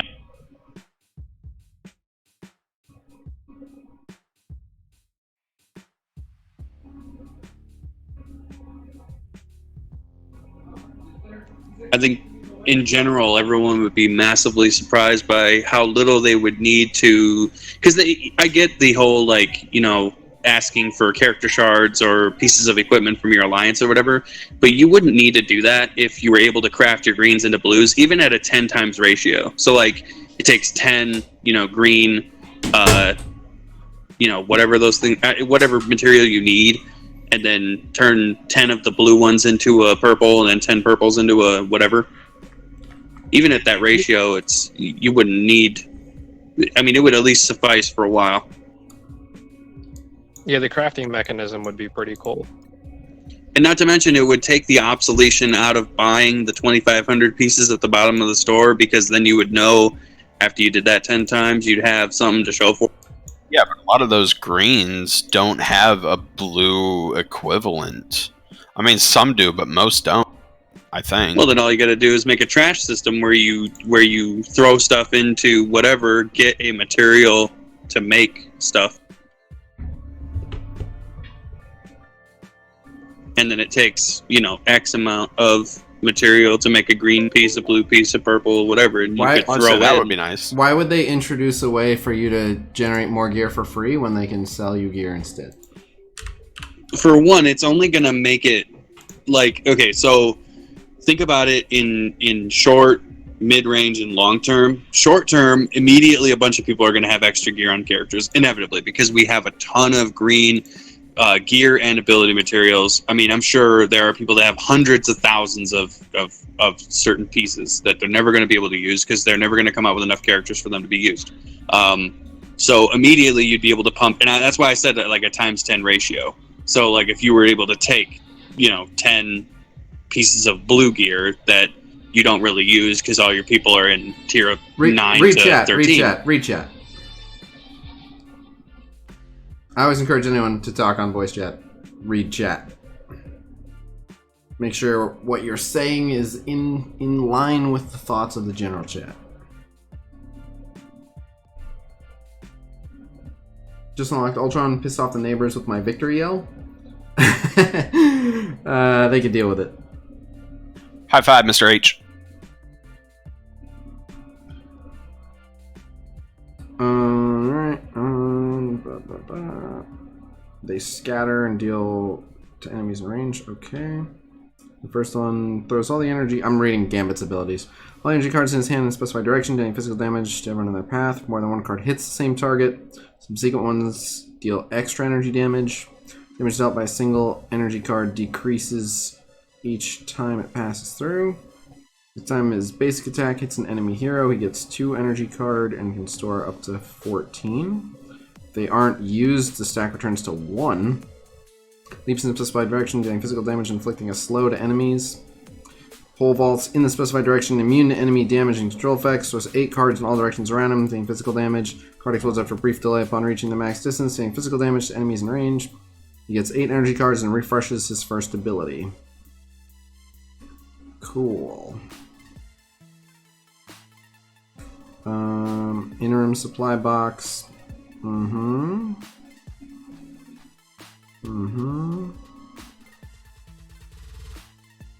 Wait, just buy the new supply box for a chance to get permanent scanner heroes. The thing adjusted the distance required to use his ultimate and the damage of his abilities. I'm reading buffs and nerfs now. The Blitz predictions for the Venom Blitz are not up yet, but as soon as they are, they'll be in the Blitz predictions channel. They hero adjusted several heroes I play, Black Panther and Blade too. But okay. Damage to enemies in the path of a fracture increased from 6% to 8%. Launch up damage bonus reduced. Slow inflicted has been reduced. Duration has been reduced, so that got way worse. Trample damage down from flat amount plus that percent to higher flat amount plus lower percent. Shield value got better. Mostly, not the flat amount, but the extra max HP. Max distance from 1100 yards to 850. Launch up radius reduced. Excuse me, collision damage reduced. Oh my god. So, thing just got a big nerf. Deadpool is too much of an all-rounder, reduced his damage reduction capability. Blade has very high sustained DPS, and paired with decent burst, so we made a slight reduction to his ability damage. Damage bonus has been reduced from that to that. Okay. So another guy I play got nerfed. Force control damage reduction has been increased. Mantis's damage reduction got buffed. Get out of here. Raised the upper limit for Black Panther's agility and burst damage to better improve his performance. Cooldown reduced from 8 to 7. Blink distance has been increased. And the width increased. Base damage on the ult went up a good bit. Lady Sif damage bonus increased. Base damage increased. Good. Sif needed more damage. Darkhold extra damage has been reduced. Okay. Glorious armor. HP increase reduced. Damage per second has been... Oh, wow. Wow, cool. Glorious armor scales now. Sweet. Sweet, sweet, sweet. Cool. Alright. Let's check it out.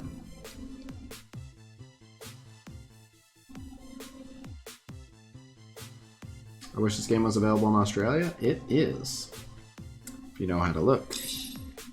I have an alliance, by the way. The Khasino Dojo. If you want to join the Khasino Dojo, I believe you can apply. Yeah, I have lots of this currency, but... Oh, this is what you're talking about, the ranks earlier then. What do you mean, for the Alliance rank? Yeah, when you were talking about the Jedi stuff. Oh, no. Well, no. That is also it, but the Khasino Dojo has just been how I've been describing... Like, we've been saying for a long time, people show up to the stream are members of the Khasino Dojo. That's just a thing we've been saying. Oh. So... Okay. Alright. Right, okay. Alright, I did some stuff earlier when I logged on just to get Gambit. I'll show you guys Gambit here. I can't promise... Ugh. Yeah, my Wi-Fi might not be good enough to show Gambit gameplay. Yeah, we have some mercy. Yeah, T-ball, yeah. Yeah, it is. So here's Gambit.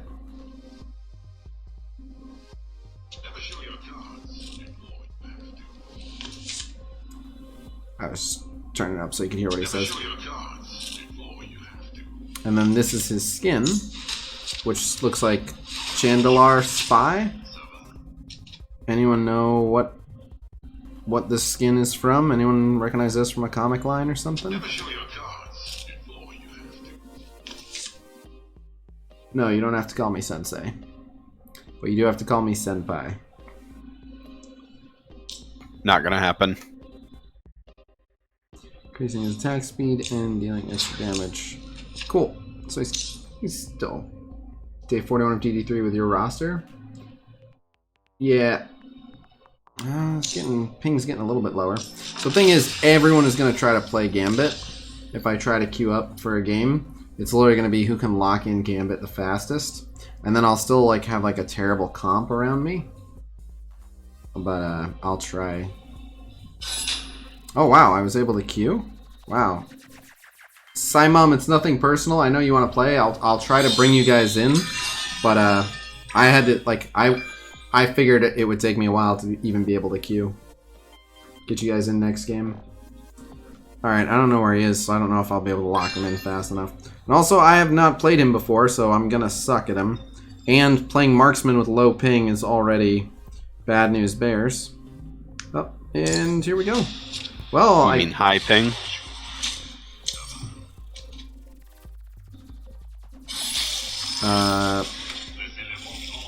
Yes.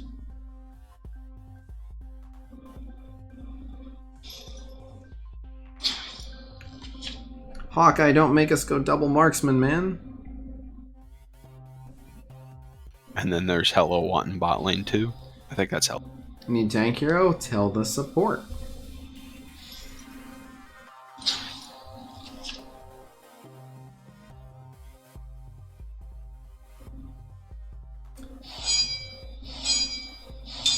Oh, and I didn't use a smart, well, shit. Yeah, I gotta correct those. Oh, cool. Gambit versus Gambit. Except also dealing with a War Machine and a Doctor Strange. Oh my god, they have 3 mages. So, everyone can kill me. Like, a marksman is good against tanks. Chandelar's the throne world of the Shi'ar. Okay. No, I did know what you meant about the Call You Sensei. I knew. I just thought I was... Sometimes I roll with the joke, and people just assume I didn't get it. But... people have been trying to make the Cobra Kai jokes the whole time.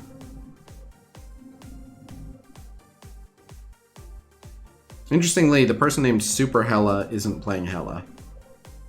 But the guy on the enemy team named Wally Wonka is playing Gambit. Wow, that guy already has some Gambit experience.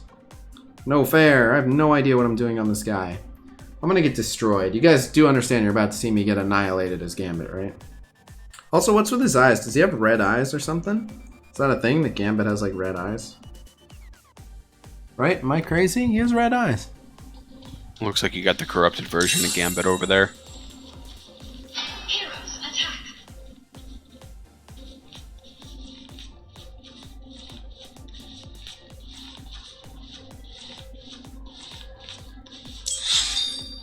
Okay. Well, I'm gonna do my best, but go get Alvis. Gambit is Alvis's favorite character. Why are you shooting at me? What's his attack range? It's alright.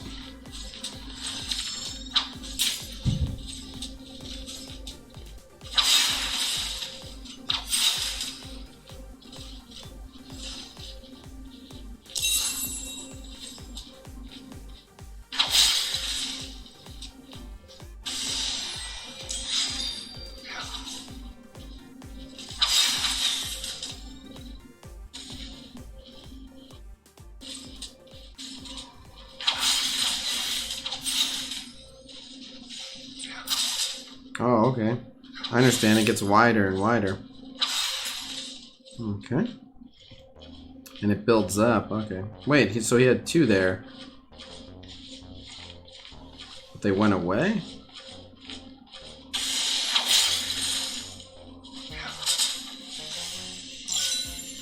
Ah!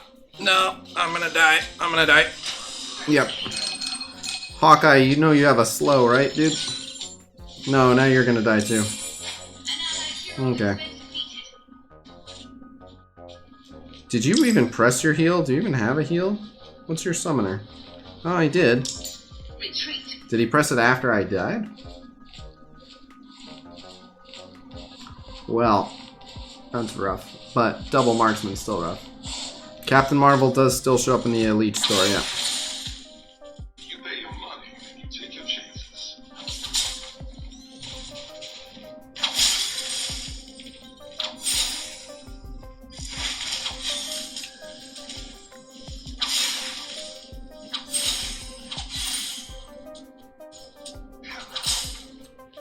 I don't know if that counts down or what, but... How did that hit me? But yeah, I'm against one of the most OP characters in the game, Doctor Strange, who, by the way, is a mage whose, like, whole thing is that he does a lot of damage to squishies. Well, I certainly hope that Doctor Strange is a mage. It'd be quite disappointing if he wasn't. Murder.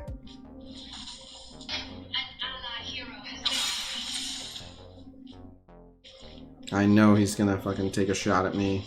See? And it hit me! I don't care. Fuck off. Oh, alright. Now randomly we're back. Literally nothing happened. Oh, I killed someone. I don't know how or when, but I killed someone while I was trying to fix this shit. But, yeah, I didn't do anything different, and apparently now we're back. So, YouTube is just confused. But, I'm feeding, and I think we're gonna win. Yeah, they are. Yeah, chat said that YouTube was pissed at you for giving up the teaser on the information. Yeah, well, I did ruin everything after all.